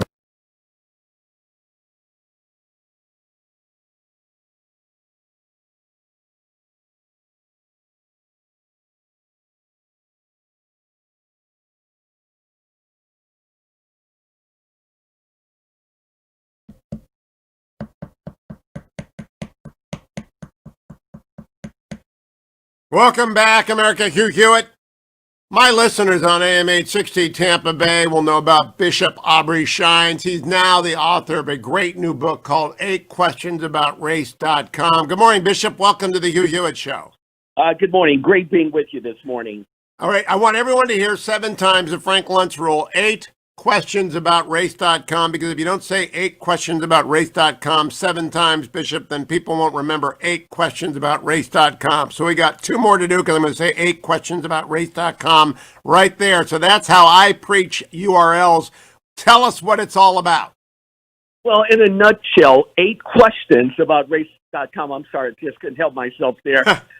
It's really a guidebook to allow all Americans, whether you're black or white, to be able to address the various questions and have the appropriate answer as to why the mainstream media won't talk about these particular issues as it relates to critical race theory, as it relates to just a plethora of other topics that deal with this topic that for some reason, Hugh, so many individuals have been frightened to even address. We are taking the time, my friend, to address those issues, and this is going to make a huge difference. Already has, by the way, great reviews that are going on. So those of your listeners would take a moment and just download this 8 questions about race.com. They will find out that this will be actually the tool that they need to be able to address some of the real issues that are going on here in America. Unfortunately, we're not hearing the mainstream media talk about it. If they go over to 8 questions about race.com, you'll give the 8 questions, which are all white people racist? Is the justice system unfair to black people? What has America done to address racial inequality? Why are many blacks still struggling? Who is Black Lives Matter? Why don't I hear any of this in the media? Is there a Christian response to BLM? Does it matter what color Jesus is? Those are all at 8 questions about race.com, not the number 8, but spell it out, 8 questions about race.com. I'm going to start with number 5, Bishop Shines. Who is Black Lives Matter? What do you write in 8 questions about race.com?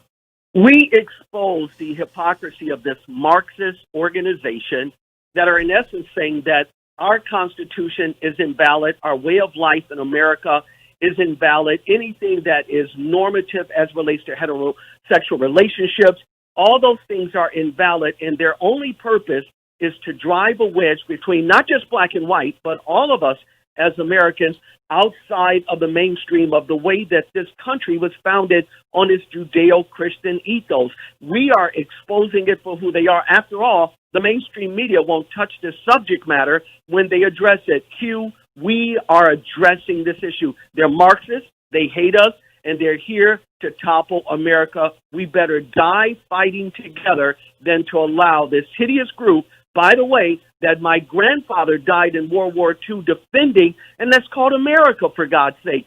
Q, we can do better than this. This is why 8questionsofrace.com is making a huge splash, because we are addressing those topics of BLM and other groups that are here at sowing seeds of divisiveness, trying to wreck our nation. We must unite and stand against them. Now, when you go out and about, you'll see a lot of signs, Pastor, Bishop, you know that. Black Lives Matter signs are everywhere.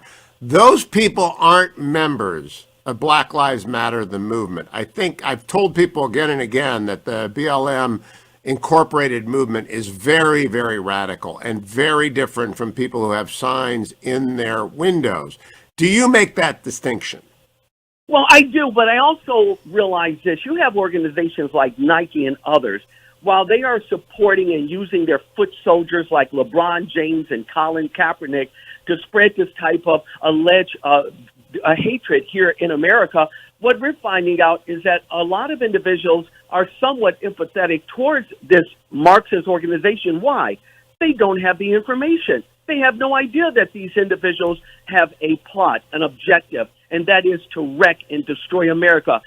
They phrase the question as if though every life doesn't matter. Well, our group simply says every life matters. What difference does it make if you're black or you're white? We're an American here. And if we don't realize the intrinsic value of who we are, here we're going to lose this nation. We can't afford to do it simply because there's misinformation out there because of the mainstream media that will not shed the light and do their due diligence and expose this Marxist, hateful regime for what they are, and the foot soldiers, rather, that they use to make sure that that messaging is out here. We're debunking it as Americans, and we're simply saying we can do better as Americans.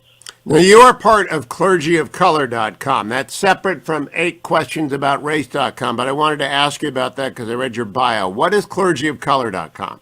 So we're a group of black and brown guys that got together. These are guys that have done tremendous work through the years, and we are exposing, saying that in this diaspora that we call America, that we are conservative. Why? Because that is the Christian ethos. That is actually the American ethos, for God's sake. And we've collaborated to make sure that the various jobs, works that we've done in the past, and maybe your audience knows this, don't. When I traveled for then Donald Trump, when Hillary Clinton wrote her book on why she lost, I was the only clergy in America that she blamed, by the way, for her loss.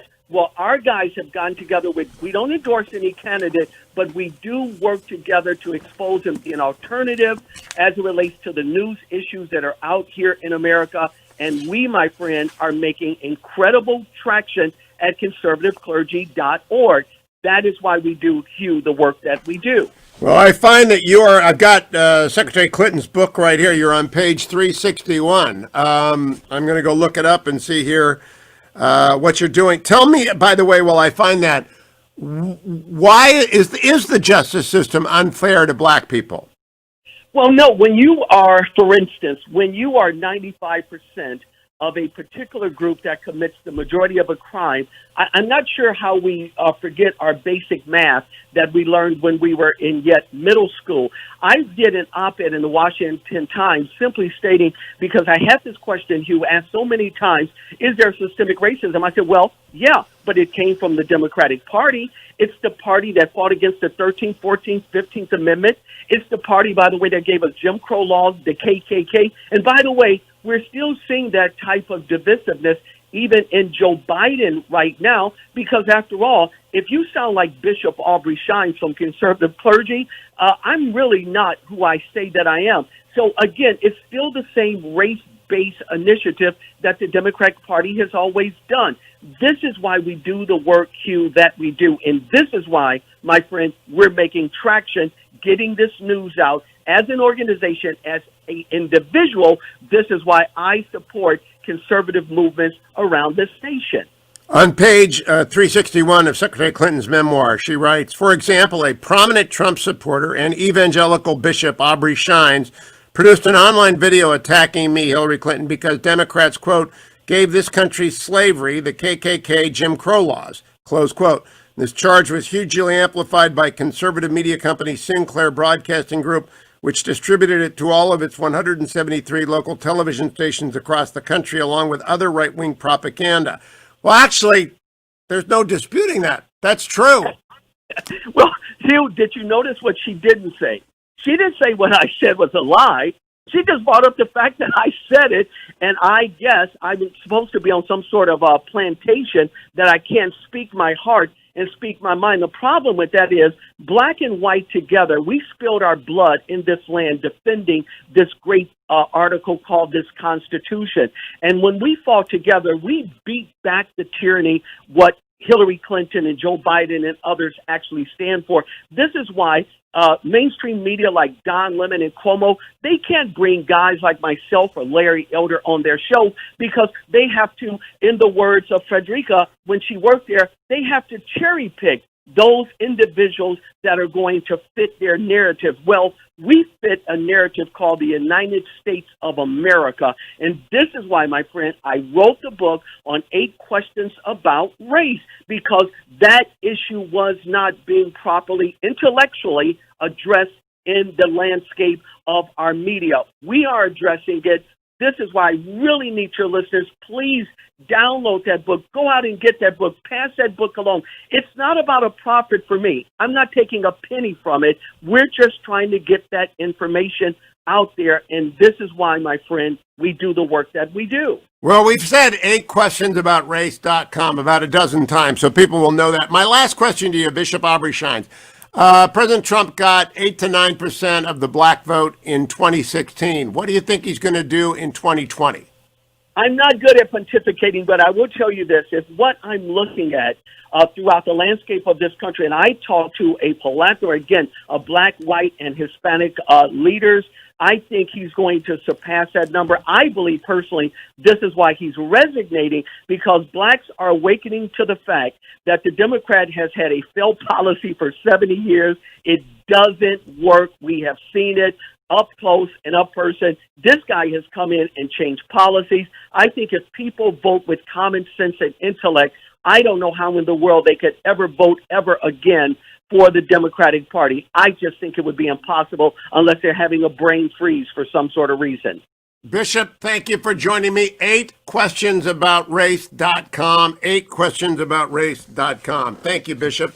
My listeners in Florida and Tampa on AM 860, they will know the Bishop, and they will also, I didn't know he was in Secretary Clinton's memoir, What Happened. I had her on in 2017. We spent 2 hours talking about her book. 2 radio hours. That's about an hour real time. And I had that underlined, interestingly enough. I don't recall if I brought it up with her. 8questionsaboutace.com. They are a sponsor of the show, as is relieffactor.com. I took this in the first hour. I'm reminding you right now, take your relieffactor.com. I had a unsolicited testimonial earlier today from Pittsburgh, from a Browns fan in Pittsburgh. We're going to have to send this to every Browns. Get back up. Dust yourself off. Man, those ribs must hurt, Baker. I saw that hit he took at the Q3. Oh, my gosh. That's got to hurt. And they put Case Keenum in. I just think they weren't going to get him hurt. And, look, hashtag we need Nick. We need Nick. Nick Chubb makes that whole thing go. We'll get him on the second time. We have to go back to Pittsburgh now to win a game, or to Baltimore in the playoffs, I think. But we're still going to the playoffs. The Browns are still a great team. They just had a bad half. They had a bad half, and then that was it.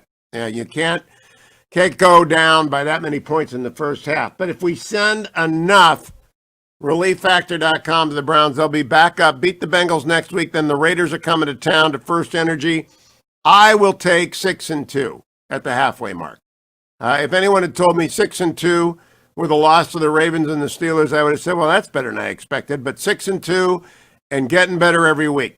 Need Wyatt Teller back. Got to get some secondary help. Ronnie Jackson's going to be out of the concussion protocol. Baker Mayfield will heal up a little bit more. Jarvis Landry's leg will get a little bit better. Everything's going to get better. Browns fans, don't worry about that. I got to say that to my WHK 1420 fans out there. Because, Bob Franz is going to come on here. He's going to say all is lost. We should trade for Sam Darnold. You know what Bob Franz does, Cleveland. Don't listen to him. To the rest of my audience, there's still time to become a Browns fan member, and there's still time to go to relieffactor.com and get a starter pack for $19.95.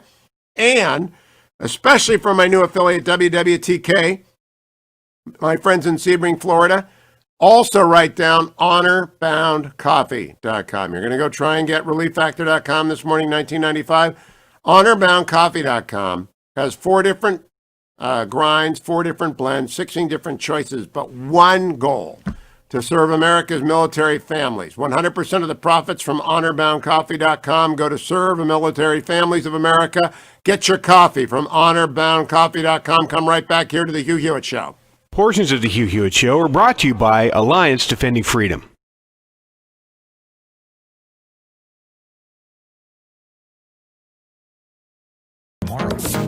Trending now on the Dennis Prager Show.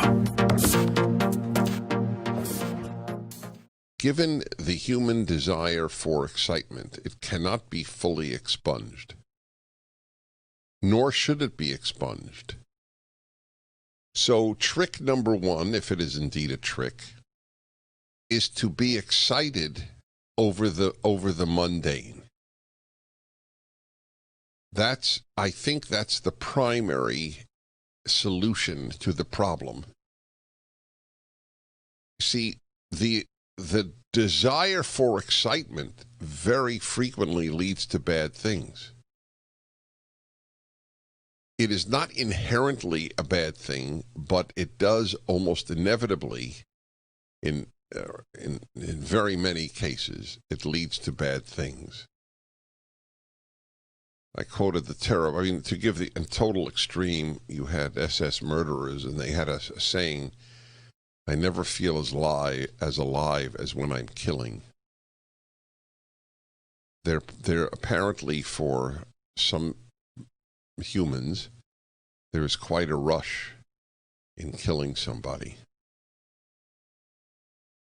The psychopaths who capture people and then kill them often speak about these are true mentally ill psychopaths, but nevertheless there's something to be learned from them. The rush that they get from killing someone is not something I can relate to, but something I can read and believe. Keep up with what's trending. Subscribe on YouTube today.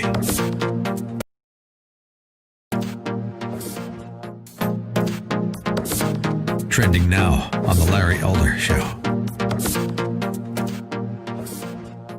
The indoctrination of the American voter has been going on for a very, very long period of time.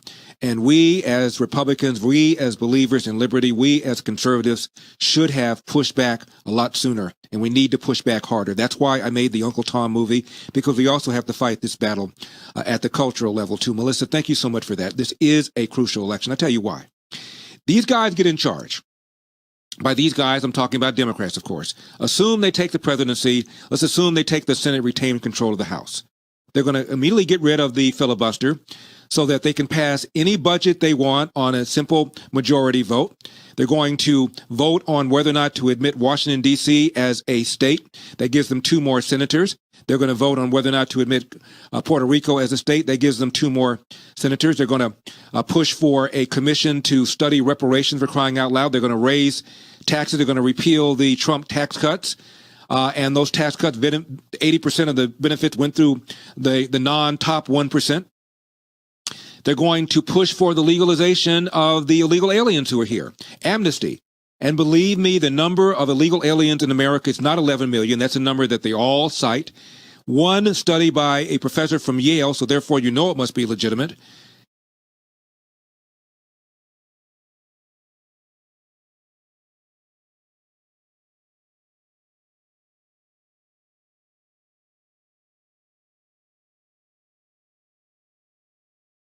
Welcome back, America. Please head over to HughHewitt.com. At the very top of the website, you're going to find the Alliance Defending Freedom banner.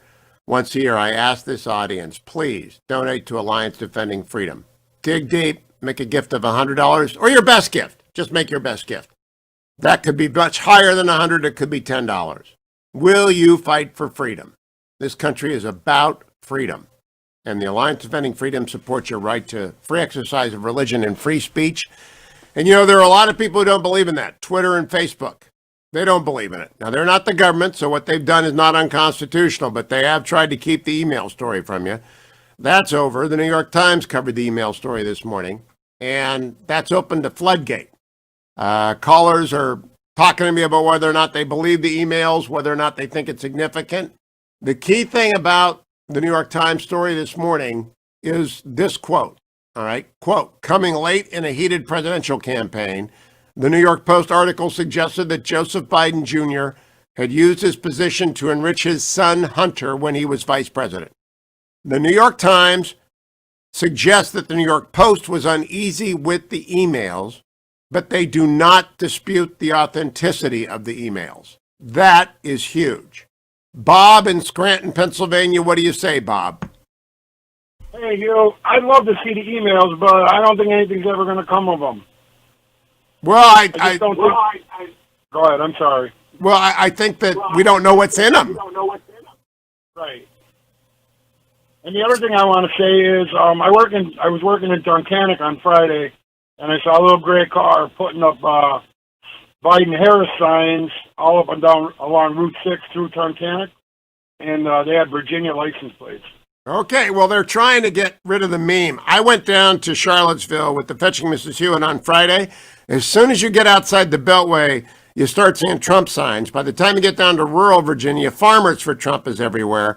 Look, it's a rural-urban split. Elites are in favor of Biden-Harris, and the countryside is against the Capitol. Thank you, my friend. Let's go to Houston. James. Good morning, James. Hey, Hugh. Good morning. I believe the emails are real because Joe didn't call them a hoax. He called them a smear. A smear can be real. A hoax is a fake. Trump called it a Russian hoax all along. Oh, good point. Language matters. I think Biden would give a long press conference if they were fake. Thank you, my friend. Pat in Cleveland. Good morning, Pat. What say you? Can Donald Trump call up Christopher Wray and said, what did you know and when did you know it about these emails since they've had them since December? Yes. What? Yes, he can. Why doesn't he? I don't know. Generally, if he says, I knew about them, they're real, you're fired. Right there. I don't know. He's a Biden supporter. They were. I don't know that Christopher Wray, I doubt, is a Biden supporter, but I believe that traditionally law enforcement works according to rules that the president does not get involved in a case. But the president was being impeached, and if these emails were in the possession of the FBI and they were authenticated, they clearly had bearing on the impeachment proceedings and should have been produced. My guess is that the computer hadn't been opened until this weekend. My guess is they took it into the evidence shop. There is, as someone said, someone suggests an alternative view. Detective Tom said there's a grand jury going on, which is why Durham's got him. But I don't have any evidence of that. That's a good speculation. We don't know. Christopher Wray should answer. Thank you, my friend. Judy in Scranton. You got to be quick, Judy. Hey, Hugh. It's a small world. The guy from Tunkhannock, from Scranton, Pennsylvania area. Yeah. On Route 6. The person with the Virginia license is a college student that is from this area. And so far, her and her friends on Labor Day, they stole a huge Trump sign. And so I put a little flag there in place of it because I felt bad. And then I got a Trump sign. I put it there. They took it. And so I was in a gray car 2 days ago putting a Trump sign up across from all of those Biden signs. So I'm in the gray car on the other side. Oh, Yay. Judy, good for you. By the way, how do you feel? Do you think they're going to win Scranton? Is Trump going to win Scranton? I'm not sure. There's a lot of people that are, wow, they are. I worked the polls for Clinton Township for years, and, there's a lot of Democrats in the last 10 years have come into our area, just like you say. They come in, they want to, a little bit different than New Jersey and New York, and we're overrun here. My sister's a real estate agent, and she's so busy in this area, Endless Mountains. Everybody's coming from the city. Well, you got to get out there and make sure that they vote for Trump. Honestly, Joe Biden has always talks about Scranton. He's never done anything for it. That's what you ask people in Scranton is, what's he done for Scranton? Zero. Oh, come visit. Come see. It's just gone so far left. We need help. We needed something different. The Dems, they've been in charge for a while. We need something different. And if it's not going to work out, then at least we got something different here, All right, Judy, go for it. Keep working. Keep putting out those signs. I got a friend, the TrumpIKnow.com is a movie that she made. She made it herself. The Trump I Know. It's about women who support Trump and why they do. It's fascinating. Annette Biggers is her name, theTrumpIKnow.com. Don't go anywhere, America. I'm coming back. Hour number 3 of the Hugh Hewitt Show. I'm going to be joined by Rick Gates, who knows more about polling than anybody out there. Stay tuned. It's the Hugh Hewitt Show. Portions of the Hugh Hewitt Show are brought to you by Job Creators Network.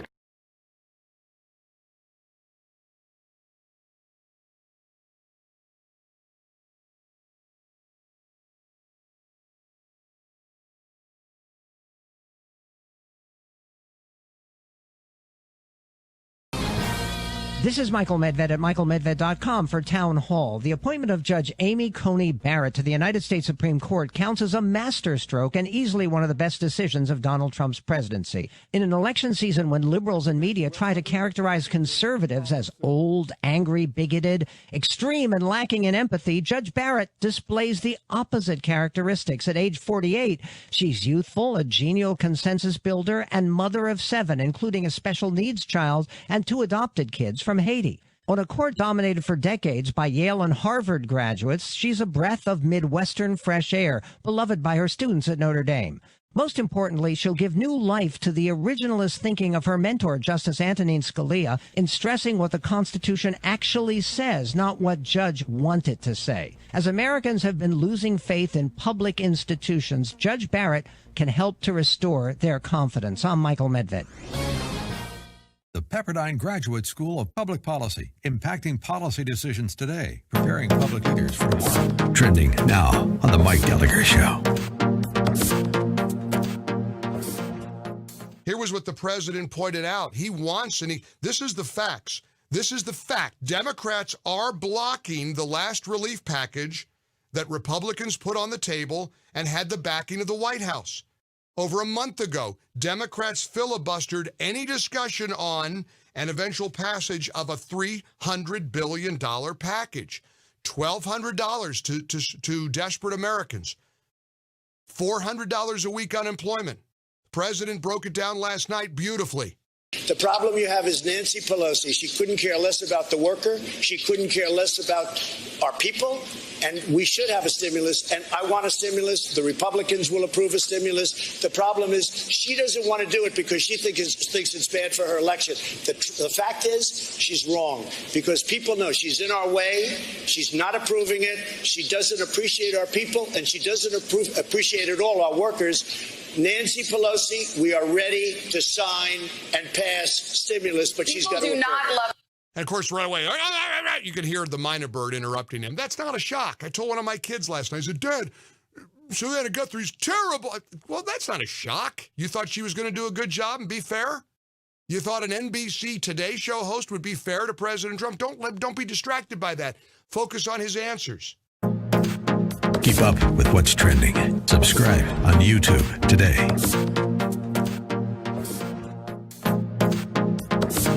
Trending now on the Eric Metaxas Show.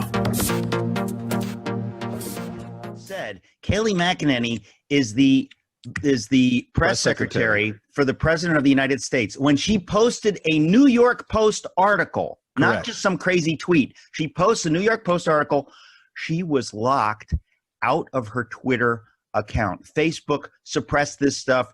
Twitter suppressed this stuff. They did it for different reasons, and the explanations that they gave were equally dissatisfying. Facebook tried to claim that this was illegitimately gained material, that they didn't have the right to this material to begin with, that it was hacked. Twitter took a wholly different path, saying something along the lines of, well, we can't prove that any of the facts involved here are true. So one of them's kind of admitting maybe truth to the facts, but saying that the legitimacy of how it was obtained was wrong, and the other saying they don't have proof that it is in fact true. Okay, but Kev, let's say somebody finds material, private material on me. They steal it, and they put it all over the web. You'd say, yeah, that's wrong. Eric, let me give you a more concrete example. The New York Times published information related to the president's tax information that was not legally theirs to publish. Correct. They had no source on the record for it. They had no clear legal obtaining of it, and yet they published it. And Twitter and Facebook did precious nothing about those articles when they were retweeted and Facebook throughout the universe. In other words, if you need proof that they are biased and that they're using their unbelievable, unprecedented power to try to get Joe Biden elected. You need no more proof than this. Keep up with what's trending. Subscribe on YouTube today. This is Owen Strand for townhall.com. If you're on a college campus today or have a child on campus, there's a solid chance you'll hear this. All white people are racist. You might hear this too. America is founded on white supremacy. These two sentences are not mere overheated emotion. They express an ideology called critical race theory, or CRT, which argues that race is a social construct made by white people. Just as race was once used to enslave and terrorize, so it is used today to keep America unequal, unfair, and hostile to minorities. The Trump administration just took symbolic and courageous action against CRT. It issued a memo to federal agencies calling for the end of the government's CRT racial sensitivity trainings, terming them divisive anti-American propaganda. Does America have real issues in its past? Yes. Have we made real progress that we must guard carefully? Also yes. The White House has led well here. I'm Owen Strand. The Pepperdine Graduate School of Public Policy, impacting policy decisions today, preparing public leaders for tomorrow. Trending now on the Charlie Kirk Show. So we have the New York Post article that I want to get right into. Biden's secret emails. Can you just tell us a little bit of background on how you were able to obtain these emails and build it out for us? So there is just a repairman. He repairs computers, specializes in Mac, somewhere in the area where the Bidens live. And about a year and a half ago, Hunter Biden, inebriated, he was somewhat drunk, came in with 3 devices to be repaired. The gentleman recognized him only when he came up very close because he has bad eyesight. And he took the 3 devices and he said, one of them is gone, and they deconstructed it and got rid of it. He said, one of them just needs a keyboard to be attached to it, and we can see if we can run it. And he said, the third one's in bad shape, but I think I can save it. Hunter Biden, who then had identified himself, said, well, that's the important one, meaning the one that has to be repaired. So they signed up a form document which required payment, but it also had a very interesting clause in it. It said if you don't reclaim your property within 90 days of the completion of the work, the property is deemed to be abandoned. And under the law, abandoned property becomes the property of the first person who takes it. So the merchant would be the person who took it. So for 70, 80, 90 days, he was trying to reach Hunter Biden. Hunter Biden never responded. 120 days, 130 days, never responded. Then he started hearing things on television and radio about the crimes allegedly committed. Keep up with what's trending. Subscribe on YouTube today. Trending now on America First with Sebastian Gorka. This is the point that Scott Adams made. He said at the beginning, said, I think he said that really well. I agree with him. Another Russiagate thing. I'm not interested, because that's what they want you to be. They want you to switch off so you believe the surface garbage, the prostitutes, and the what urinate. you think you remember. Most people, there's so much. So I think I think it's a really exciting movie. I think a lot of people have said, wow, I didn't realize how fun and exciting and kind of inspiring it would be to watch, considering you're like, well, I know this story, but actually you don't know the story. So what is the story? People need to watch it. We'll tell them how they can watch it. It's the plot against the president, but in the Washington style of the elevator pitch. And you made this movie, but if you had to sell it in Hollywood, what is the 2-sentence pitch of the plot against the president? What happened? Well, I mean, I'd say it was an absolutely organized coup.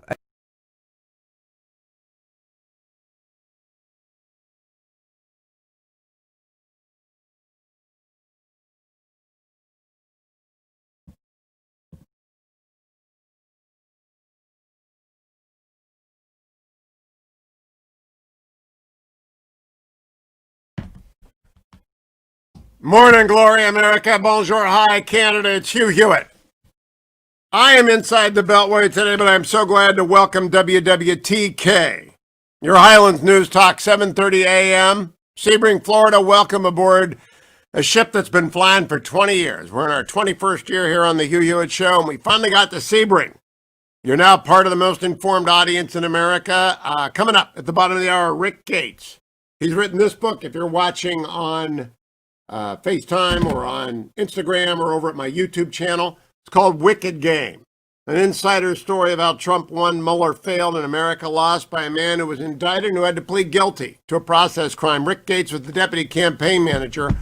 I learned more about polling from Rick Gates' book, about the campaign of 2016, about the inaugural committee, about the Mueller prosecution, than in every other book combined that I've read, including The Wonderful Obsession by Byron York. Because only if you're in the middle of it do you really know it. And Rick Gates, a good man, and it's a good book. And I'm going to talk to him about Wicked Game at the bottom of the hour. I have a new op-ed up, a column over at the Washington Post on the landing page about 2024. The 2024 race begins on November the 4th is the title for Republicans. It lists the 21 candidates who've been mentioned to me as possible nominees in 2024 for the GOP over the last 2 weeks. It's not a commentary. I'm neutral. I'll be neutral about the GOP race to succeed President Trump from now until the moment a nominee is named in whatever city they do the nominating in. I was neutral in 2015 and 16. I'll be neutral again. But I have interviewed all 21 of these people, and if you want to read it, go to WashingtonPost.com. It's up in the right-hand corner. It just lists them. Talks about why they have to start the day after the vote. I also want to point you out to the New York Times article today about the New York Post article on the Joe Biden, Hunter Biden emails. The key questions are, did Vice President Biden, while he was in office, use his office to enrich his family? And secondly, after the Vice President left office, did he enter into financial relationships with the Chinese Communist Party or front groups for it? Those are the two questions. The New York Times does not dispute the authentication of the emails that the New York Post publishes. It simply says the New York Post had some division internally about posting them. It's the New York Times way of recognizing the meteor strike that is the emails on the campaign. I repeat, as I have repeated in every broadcast and everything I've written, they could be disinformation. And it could be very artfully done by a foreign power. If they found genuine photos of Hunter Biden, they could mix those photos in with fake emails and put them all on a laptop, disguise it as a Hunter Biden laptop, give it to the computer store.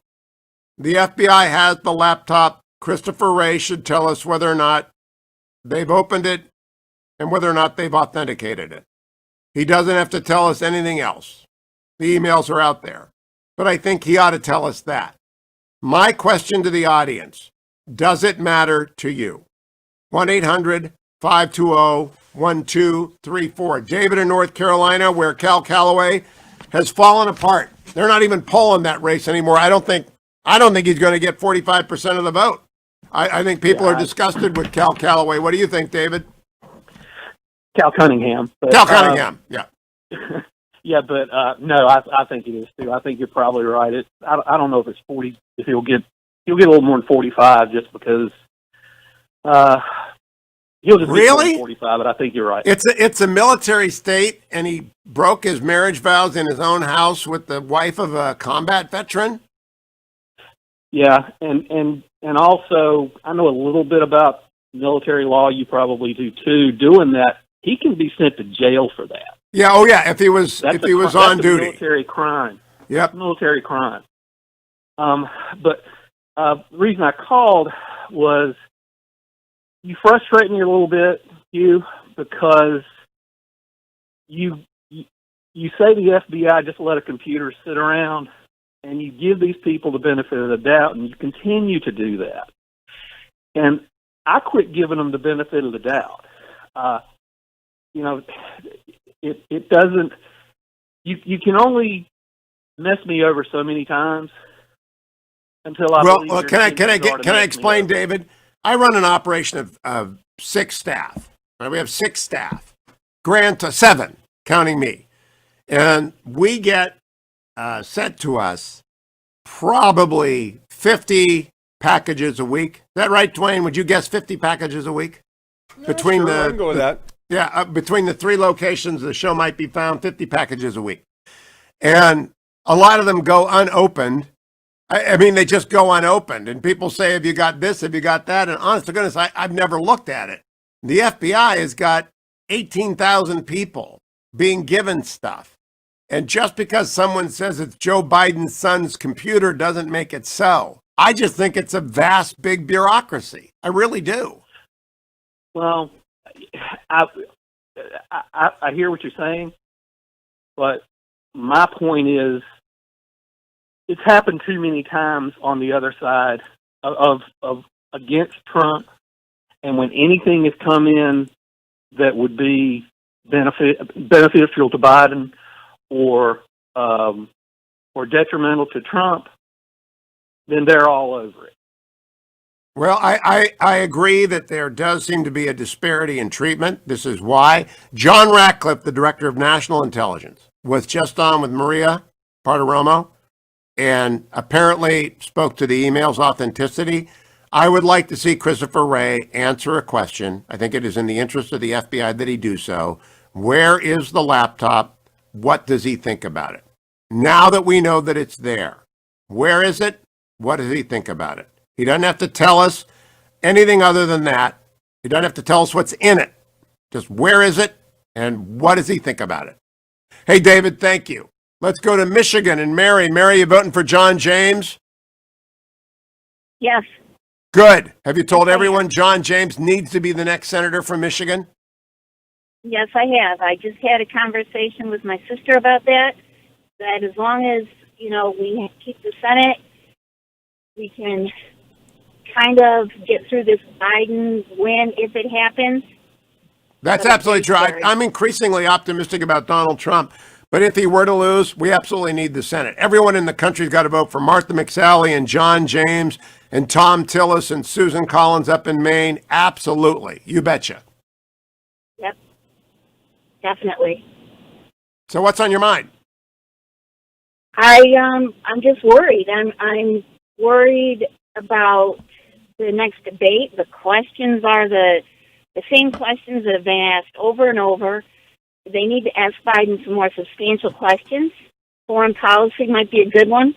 If he is going to win, these people that are voting for him need to understand what they're going to do to our country. And I don't think people understand that. It's just very scary. Packing the courts is a country-crushing event. But I also think people have to know the taxes he's proposing and the regulations he will bring back will destroy the economic recovery, which is booming right now. It's booming. Thank you, Mary. How booming? Let me look at the market on Friday. This is brought to you by AndrewandTodd.com. Andrew Del Rey, Todd Avakian. To my new friends who are listening in Sebring, Florida, on WWTK, your Highlands News Talk, 7:30 a.m., you're going to hear me talk about AndrewandTodd.com a lot. They'll do your mortgage in Florida. They are with Sierra Pacific Mortgage. They are lenders. They do mortgages all over the country, and they're the best mortgage company in the country. Andrew, I have known for 20 plus years. I've known Todd for 8. AndrewandTodd.com have sponsored this program for half dozen years, and they are the best. And they get people mortgages, or they refinance your home, or they help seniors get reverse mortgages. They help veterans get mortgages with 0% down. And the greatest rates in the world right now, AndrewandTodd.com. On Friday, the Dow was up 112 points. The NASDAQ was off 42, and the S&P was up 0.47.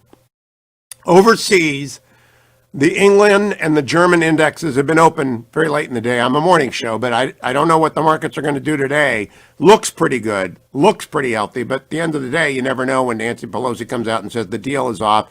I think she's trying to manipulate the market myself, because there isn't going to be a deal. There's not going to be a stimulus deal, in my humble opinion.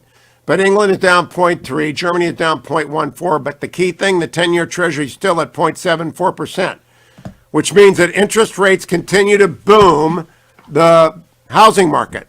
They're driving the housing market, which is driving the V-shaped recovery.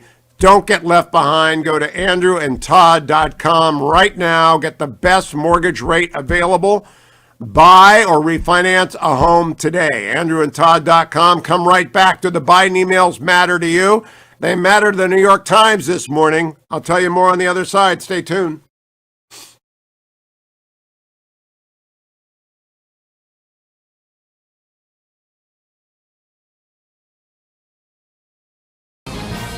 This is Michael Medved at michaelmedved.com for Town Hall. The appointment of Judge Amy Coney Barrett to the United States Supreme Court counts as a masterstroke and easily one of the best decisions of Donald Trump's presidency. In an election season when liberals and media try to characterize conservatives as old, angry, bigoted, extreme, and lacking in empathy, Judge Barrett displays the opposite characteristics. At age 48, she's youthful, a genial consensus builder, and mother of 7, including a special needs child and 2 adopted kids from Haiti. On a court dominated for decades by Yale and Harvard graduates, she's a breath of Midwestern fresh air, beloved by her students at Notre Dame. Most importantly, she'll give new life to the originalist thinking of her mentor, Justice Antonin Scalia, in stressing what the Constitution actually says, not what Judge wanted to say. As Americans have been losing faith in public institutions, Judge Barrett can help to restore their confidence. I'm Michael Medved. The Pepperdine Graduate School of Public Policy, impacting policy decisions today, preparing public leaders for tomorrow. Trending now on the Dennis Prager Show. In deaths per million, they're the only one of any size that had, I'm not counting San Marino or, Channel Island. They are the only ones with no deaths. No masks, no deaths, gather together, never locked down, kids went to school. Front page article, LA Times, teachers refuse to go in until it's safe.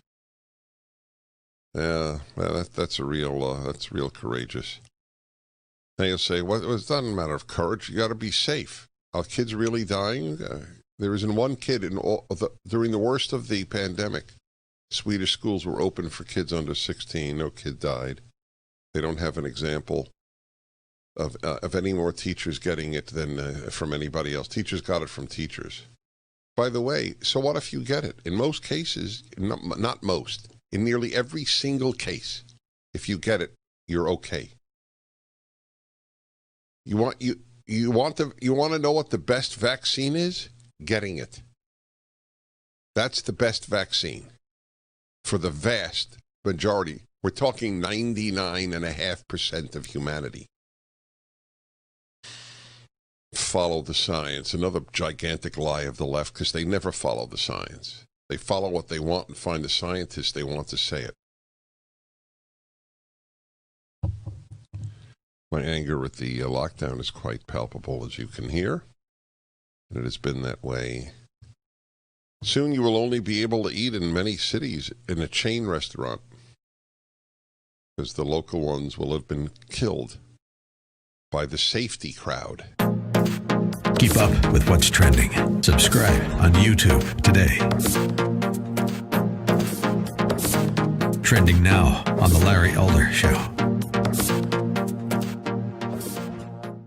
Pat is in Minneapolis, Minnesota. Pat, you're on the Larry Elder Show. Thank you so much for calling. It seems to me during the Democratic primary, there was a lot of talk about not only taxing the wealthy, but something called the wealth tax. And it was my understanding that they were taxing the wealth that you had from your savings, from your assets, from your house, that kind of thing. That's right. At 10% a year, every year. It's every like year. A living estate tax that goes every year. Now, I haven't heard anything about that. Can you tell me what that is and if they are still trying to promote that tax? Because I think us seniors with some savings would probably not be happy about that. Well, you're absolutely right. And certainly that did come up during the campaign. I will tell you this. The lawmakers here in the state of California are absolutely proposing a wealth tax. They want to increase the state income tax from the highest in the nation, 13.3% to 16%. And they also want to pass a wealth tax. Now, why do I mention what's going on in California? Because every dumb idea that the federal government wants to do has been tried at least twice in California. And so California is considering this. The lawmakers are all Democrats. Democrats occupy 2/3 of both chambers of the legislature here in California, plus they run the governorship. So in the unlikely event that the governor vetoed such a tax, there are enough lawmakers in both chambers to override the veto. So do I believe that if these guys get in charge,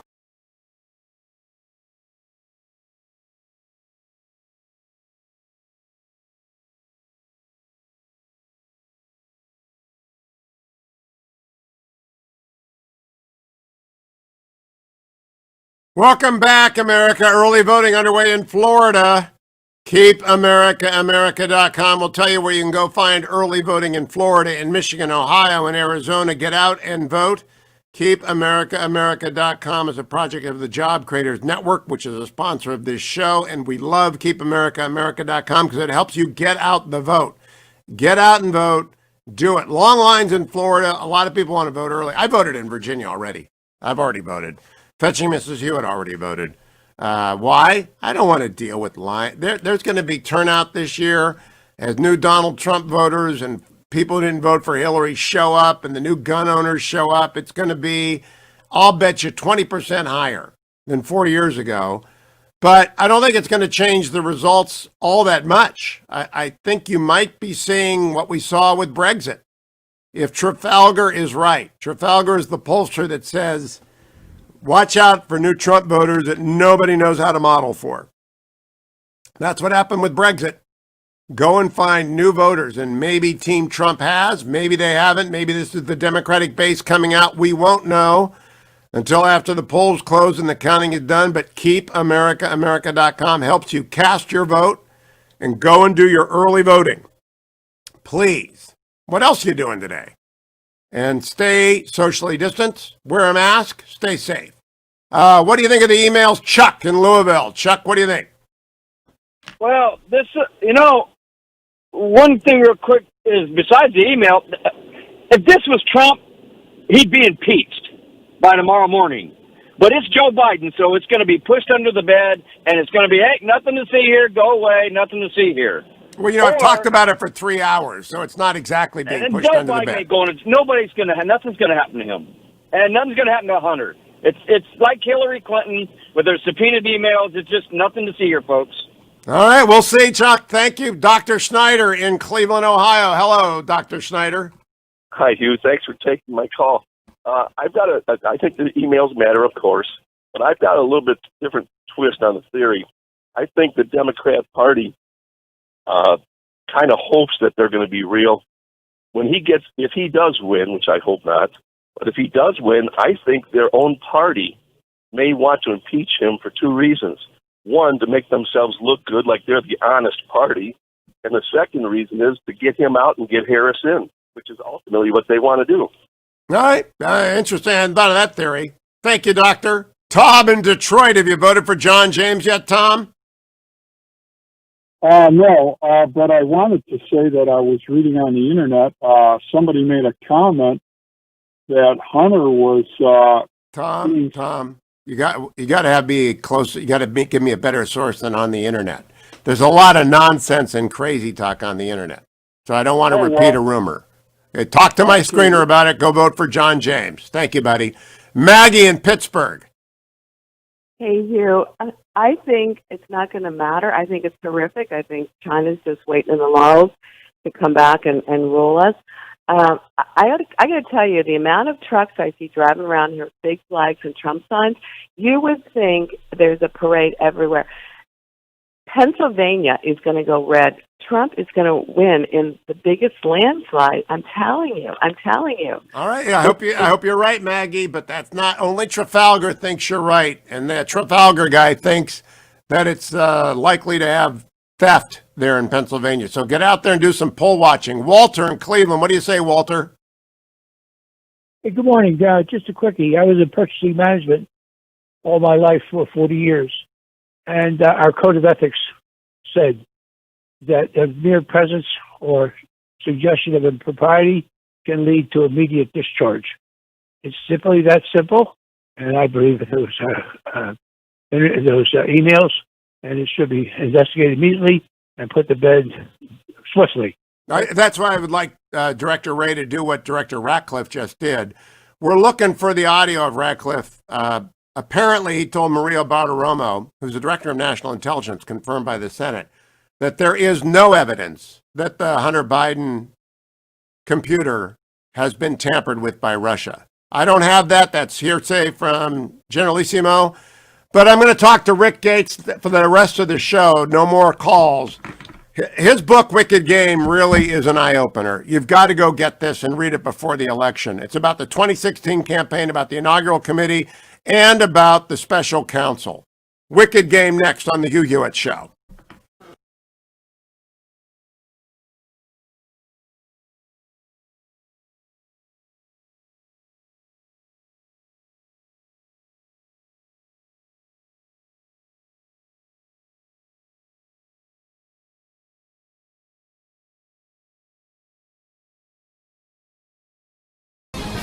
This is Owen Strand for townhall.com. If you're on a college campus today or have a child on campus, there's a solid chance you'll hear this. All white people are racist. You might hear this too. America is founded on white supremacy. These two sentences are not mere overheated emotion. They express an ideology called critical race theory, or CRT, which argues that race is a social construct made by white people. Just as race was once used to enslave and terrorize, so it is used today to keep America unequal, unfair, and hostile to minorities. The Trump administration just took symbolic and courageous action against CRT. It issued a memo to federal agencies calling for the end of the government's CRT racial sensitivity trainings, terming them divisive anti-American propaganda. Does America have real issues in its past? Yes. Have we made real progress that we must guard carefully? Also yes. The White House has led well here. I'm Owen Strand. The Pepperdine Graduate School of Public Policy, impacting policy decisions today, preparing public leaders for tomorrow. Trending now on the Mike Gallagher Show. Like including what police officers he thinks should do when their life is in jeopardy and a dangerous bad guy, a dangerous person, armed, is charging a police officer. Sheriff Joe knows how to handle that. We can do this. You can ban chokeholds. You can, but beyond that, you have to teach people how to de-escalate circumstances. De-escalate. So instead of anybody coming at you, and the first thing you do is shoot to kill, you shoot them in the leg. There's ways you have to do more background checks in terms of whether or not the person coming in passes certain psychological tests. Yeah, he just lost the entire law enforcement vote in America because anybody who is law enforcement, anybody who loves law enforcement like a family member, anybody who is a relative of law enforcement knows how asinine it is to say you shoot somebody charging at you instead of center mass to stop them. You shoot them in the leg. You're right. You clip them, right? Right, Uncle Joe? You clip them in the ankle. That's what you do when they're coming at you with a .357 Magnum. You shoot them in the like that. And when you shoot them in the leg, don't shoot them in the femoral artery. Shoot them in the fleshy part of their ankle, preferably on the left side, where there's a little. Maybe you could just get their big toe. Right, Mr. Law enforcement expert. He just lost the entire law enforcement vote. Keep up with what's trending. Subscribe on YouTube today.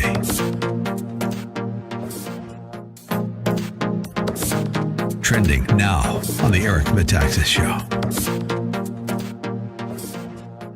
When it happened to Trump and the New York Times, they didn't say a peep. And when it happened to Biden, they pretended suddenly we can't. Not only are we not wanting to show this, but we're gonna go out of our way to anytime anybody links to that article, we're not going to allow them to tweet it out. Yeah. This is gigantic influence peddling. I don't know. I guess my question to you, Kevin, is what do you think is going to happen? Because this is genuinely in our nation unprecedented. Well, I think it gives you a real clear snapshot of what it looks like without someone in the federal government bureaucracy that is dismantling it and tearing it apart and saying these things are crooked and corrupt. Without that force, this stuff would happen with no consequences. And so just imagine the amount of spying that we knew that went on with the Obama administration, and just imagine all three branches of government all under the same control, all allowing such surveillance, and in this case, cover up of corrupt behavior, etc., to be allowed to continue to occur without any consequence, and in all likelihood, without any awareness being raised to it. Again, it was the people of the United States responding to these huge media platforms. And let's be very clear about one thing about these platforms. They are not governed the same way that media outlets are. They're not governed by the same rules that the New York Post or the New York Times are. They are supposed to be neutral pass-throughs. For instance, they're like a phone company. We're not supposed to know what's coming through the individual calls that people make on the phone lines. Keep up with what's trending. Subscribe on YouTube today.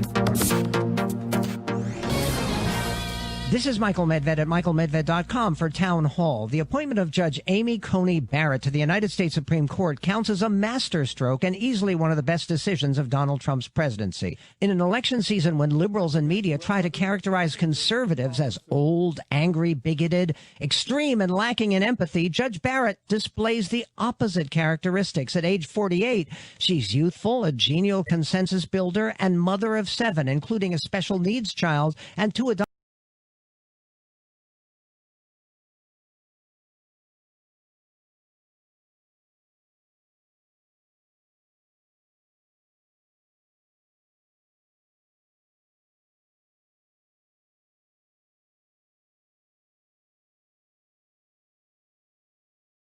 Was in plain sight.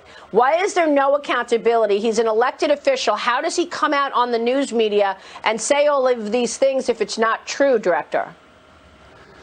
Well, unfortunately, as you know, Maria, I was a member of Congress, and members of Congress have the ability and have a platform to say things, and to say those things not under oath, and to make representations to the American people.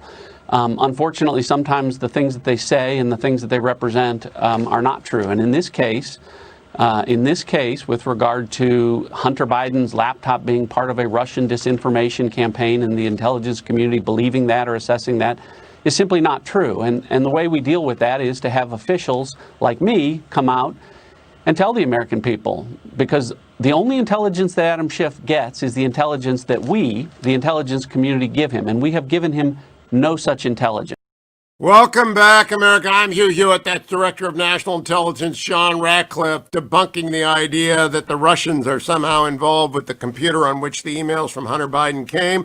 I'm joined by Rick Gates. Rick Gates is the former deputy campaign manager for Donald Trump, former deputy chairman of the Inauguration Committee in 2017, and the author of this brand new book, Wicked Game. Let me get it in the camera.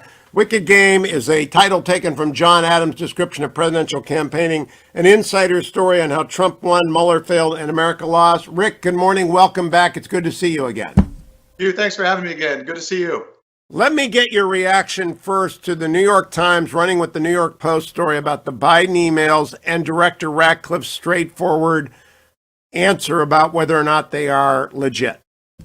Yeah, absolutely. Look, I think this is an interesting scenario. The one component of this, Hugh, putting kind of some of the factual evidence aside, the emails, the metadata, everything that we know, and now with Director Ratcliffe's statement this morning, the one thing that still has not happened is neither Joe Biden nor his son Hunter have come out and denied any of this reporting. And so I think that is exactly why you saw over the weekend the Democrats scurrying to come up with at least an answer or a response, which has been, this is Russia disinformation. And this morning, John Ratcliffe absolutely, shot that down. So now we're going to have to wait and see if the Bidens respond today or during the week. I guarantee you they'll respond by the time of the debate, because President Trump will ask Joe Biden directly about it. That's what I was going to ask you next. You helped do debate prep with the president in 2016. He is very vigorous when he's on stage. How often do you expect him to bring up these emails if they have not been debunked by Thursday night? Oh, he'll continually bring them up until Joe Biden answers a question, and then he'll still bring them up, because there are a number of still unanswered questions that relate to this. And yes, you can call it an October surprise, and that's why, political season is the way it is. But I think what the American people want to know is exactly what happened. Because look, these stories, these rumors of Hunter Biden in these business transactions have been around for a long time. And I just wrote an op-ed in September of 2019. Joe Biden specifically came out and said, I have never had any discussion with my son about business affairs. And we now know that is just categorically false. So Joe Biden needs to be held accountable to what he said and what he now knows. Now, I want to turn to Wicked Game. I've been telling people this morning, I got to get my camera right. Rick Gates, I found this book to be the most illuminating book about Donald Trump and 2016 and the special counsel of all of the books. And I've read it so thoroughly. It's so heavily annotated. I talked to you last week. This is part 2 and 3. First question, polling. Trafalgar Polling Group is the only one that shows Donald Trump winning anywhere. What is your assessment of the polling in this cycle based upon what you learned and detailed in Wicked Game about the polling last cycle? Yeah, if there's anything we learned in 2016, it's that the polls are wrong. And I believe that today.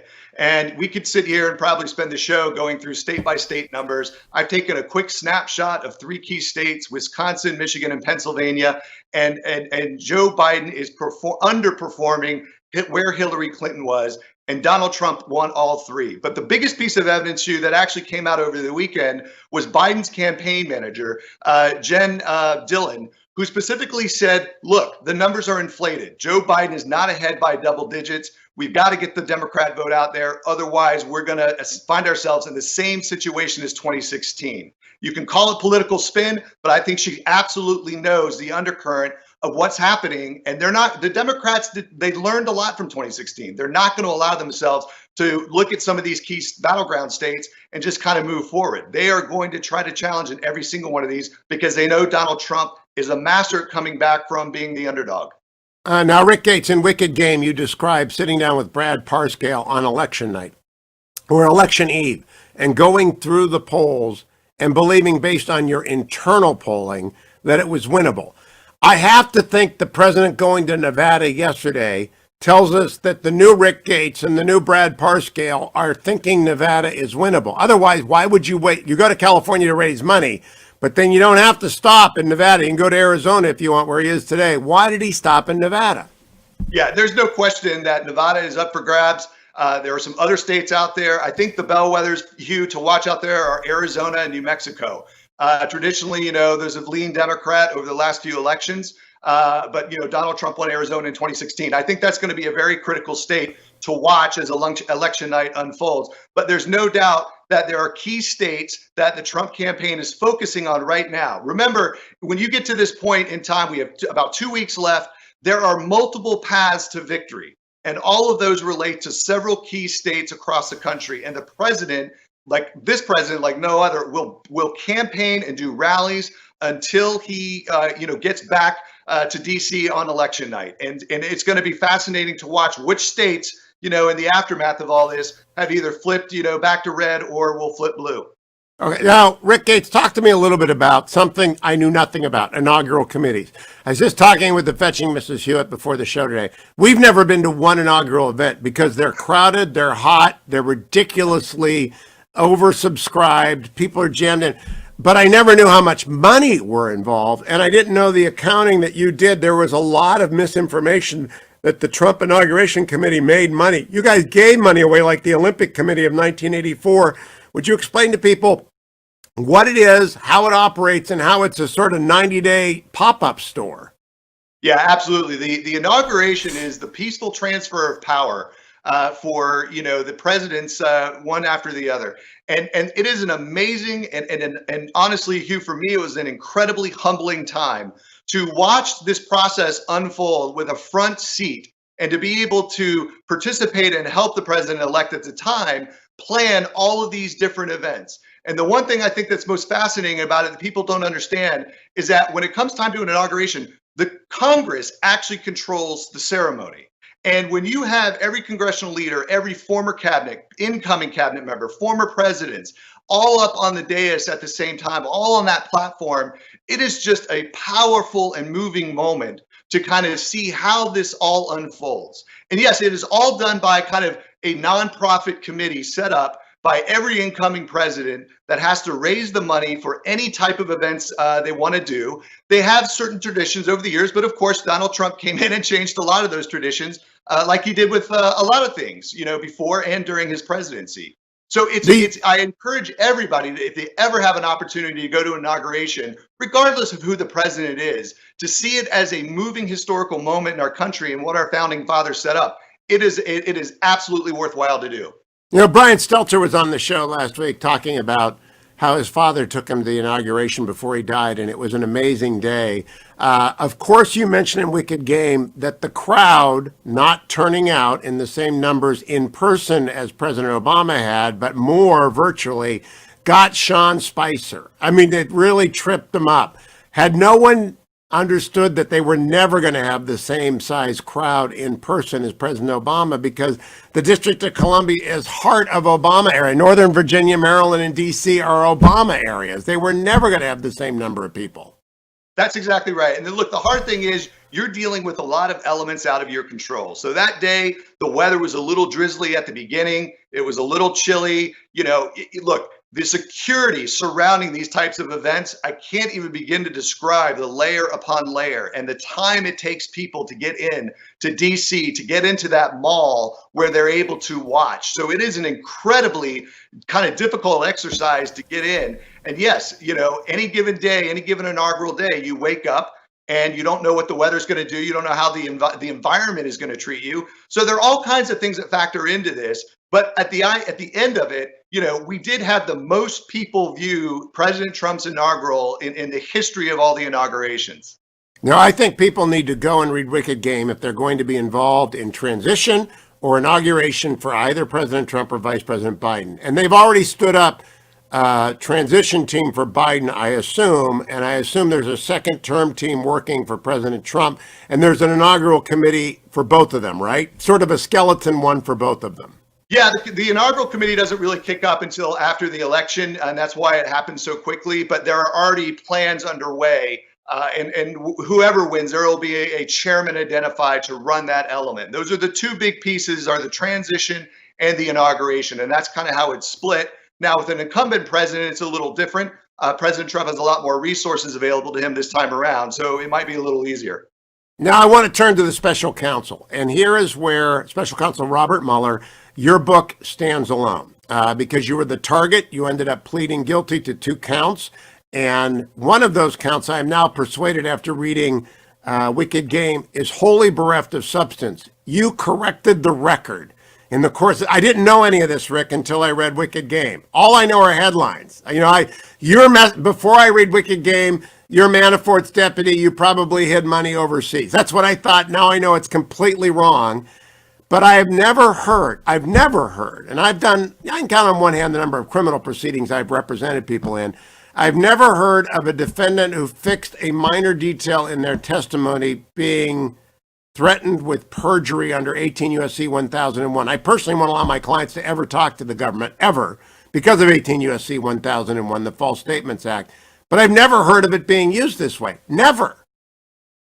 Yeah, Hugh, look, it was a tactic used against all of the witnesses in it. And if you look at what I record, you don't really know when you're going through it. But when you have time on the other side to look back, every single witness was charged with perjury. And there was a reason for that. And the reason is that once we were all able to talk, most people would be able to say, oh, these are discredible individuals, because they lied to the government. The problem, Hugh, is that there are 2 systems of justice, right? There's the system for the people on the inside, which are protected, like James Comey, Andrew McCabe, John Brennan, and others. And then you have the same system of justice. And look, I put in the book that no one is above the law, and I absolutely agree with that principle. But the problem is everybody must be treated equally under the law. And okay, Rick, stay right there. Your internet's going up and down, but come back with me after the break. I want you to stick around so we can talk about this. I want people to understand the perjury trap that got Rick Gates. I also want them to go and buy Wicked Game at Amazon.com. It's really the best read on the special counsel. It's the best read on the campaign. It's the best read on polling. So Rick will come right back after the break. Let me remind you, ReliefFactor.com sponsors the studio. After the show, I'll be out and about on the highways and byways of the Beltway. Going to try and get a half dozen miles in today because I sat around watching the Browns get destroyed by the Steelers yesterday, and it was awful. So I got to run that one off. Slow that I might be, tortoise-like that I am still going to be out there chugging along at my dreadful pace, thanks to ReliefFactor.com. Support for the temporary relief of the minor aches and pains that accompany exercise and aging. You should be doing the former. You're definitely doing the latter. I carry in Curcumin, Resveratrol, and Omega. You cannot not take these every day. They make a difference in your health. The only supplement I take, along with the vitamin and vitamin D, it's the only thing I take. ReliefFactor.com, $19.95. Try it for yourself. Come back for part 2 of Rick Gates. We're going to talk about who was running the Mueller show when we come back.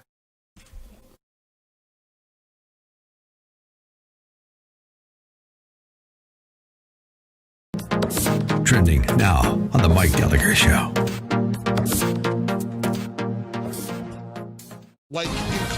This is Michael Medved at michaelmedved.com for Town Hall. The appointment of Judge Amy Coney Barrett to the United States Supreme Court counts as a masterstroke and easily one of the best decisions of Donald Trump's presidency. In an election season when liberals and media try to characterize conservatives as old, angry, bigoted, extreme, and lacking in empathy, Judge Barrett displays the opposite characteristics. At age 48, she's youthful, a genial consensus builder, and mother of 7, including a special needs child and 2 adopted kids from Haiti. On a court dominated for decades by Yale and Harvard graduates, she's a breath of Midwestern fresh air, beloved by her students at Notre Dame. Most importantly, she'll give new life to the originalist thinking of her mentor, Justice Antonin Scalia, in stressing what the Constitution actually says, not what Judge wanted to say. As Americans have been losing faith in public institutions, Judge Barrett can help to restore their confidence. I'm Michael Medved. The Pepperdine Graduate School of Public Policy, impacting policy decisions today, preparing public leaders for trending now on the Charlie Kirk Show. Amy Coney Barrett was, of course, pressed on Roe versus Wade. Let's go to cut 1. This is her response on the decision of Roe versus Wade. Play tape. I think on that question, I'm going to invoke Justice Kagan's description, which I think is perfectly put. When she was in her confirmation hearing, she said that she was not going to grade precedent or give it a thumbs up or a thumbs down. And I think in an area where precedent continues to be pressed and litigated, as is true of Casey, it would be particularly, it would actually be wrong and a violation of the canons for me to do that as a sitting judge. Now, Roe versus Wade was a decision that nationalized abortion. Now, prior to Roe versus Wade, there were several states across the country that had outlawed abortion. The problem with Roe versus Wade is not even the issue of abortion. Abortion does stop a beating heart, and abortion does terminate a human life. But Roe versus Wade overturned the state mandates. People did not vote for this. It was one of the most undemocratic decisions in the history of the Supreme Court. It basically nationalized the slaughter of innocent life. It was a 7-2 decision. It was done by the Burger Court. The Warren Court prior to the Burger Court really set the landscape and set the framing for Roe versus Wade. And what's happened since Roe versus Wade? 60 million plus abortions in our country. It was a 7-2 decision. And the decision actually involved the case of a woman named Norma McCorvey. She used the pseudonym, of course, Jane Roe. She wanted an abortion. She lived in Texas, where abortion was illegal, and eventually sued her local district attorney, Henry Wade. Keep up with what's trending. Subscribe on YouTube today.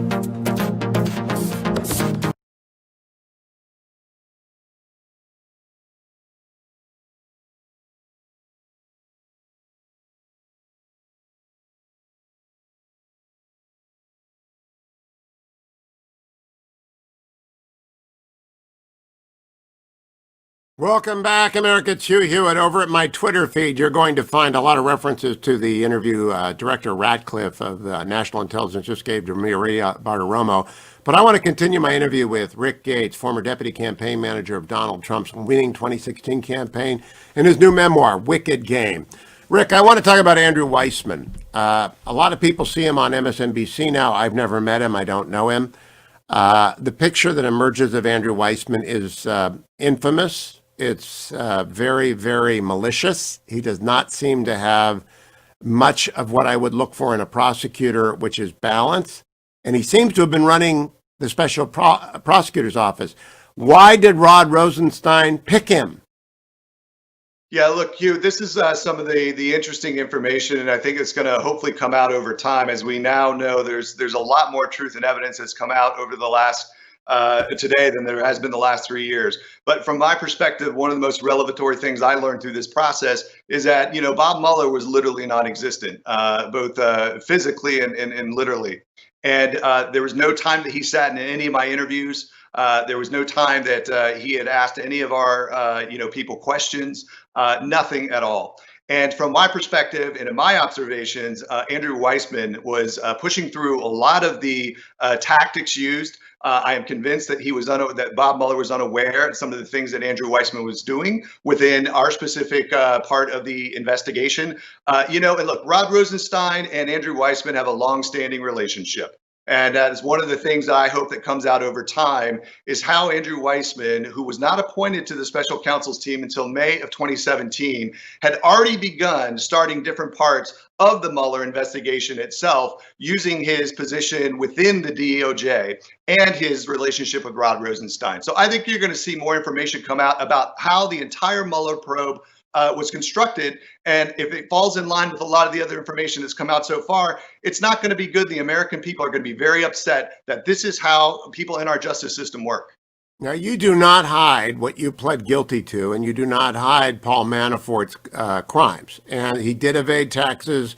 You do, however, suggest that they ramped up every technique and every penalty in order to leverage you, Manafort, and anyone else into saying something about the president in Russia. And at the end of the day, there was nothing. Do you think the American people understand that, Rick Gates? I think they do now. At the time that we were going through this issue in 2017, this is important. The narrative was so one-sided. We didn't have the opportunity to defend ourselves. We were under gag order.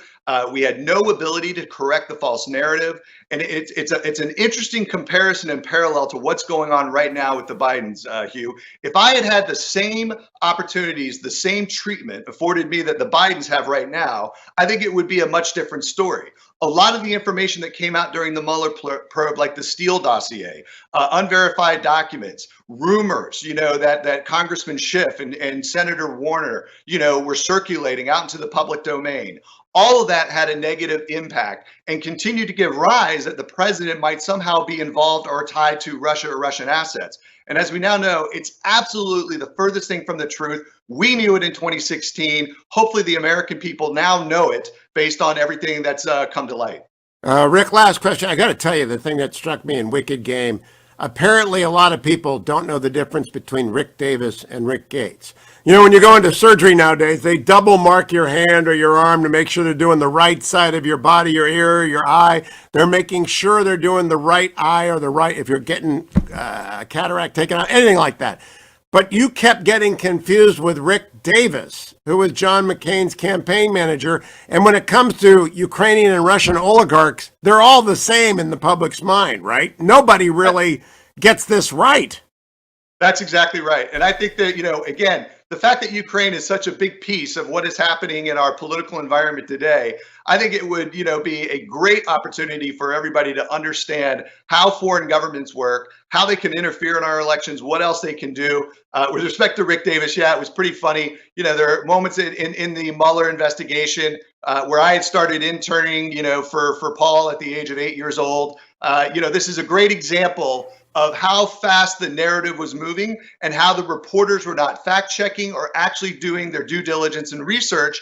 And when we look back, it's a very hurtful narrative, like for me and my family, when all this false information had come out about us personally, about us financially, and you didn't have the opportunity to correct it. And so that's part of the reason I did write the book, is to make sure that the facts are out there. And whether you want to support me or not support me, it doesn't matter from my perspective. I just wanted the information out there so that everybody could judge it for themselves. I also think it's going to be useful for anyone facing a prosecution. I mean, you really do lay out the stress the length of time, how to deal with your family, the probe's intensity, where they go everywhere. I don't know if you intended to do a service for everyone ever under investigation, but you have. Well, Hugh, I hope nobody ever has to go through what we went through. And I mean that sincerely. It should happen to no president, no American, Republican, Democrat, Libertarian. This is why we have to really look at the justice system and really reform some of the activity and the involvement within it, particularly very aggressive prosecutors and the powers that they have with zero accountability. And I hope the American people get to see this side of it, because it's very, very a sad commentary on the way that our society is developed, particularly from a legal point of view. Wicked Game is a must-read. Wicked Game is available at Amazon.com. Go and get it and come back tomorrow. Rick Gates, thank you. Wicked Game at Amazon.com. I'll be back tomorrow, America, on the next Hugh Hewitt Show.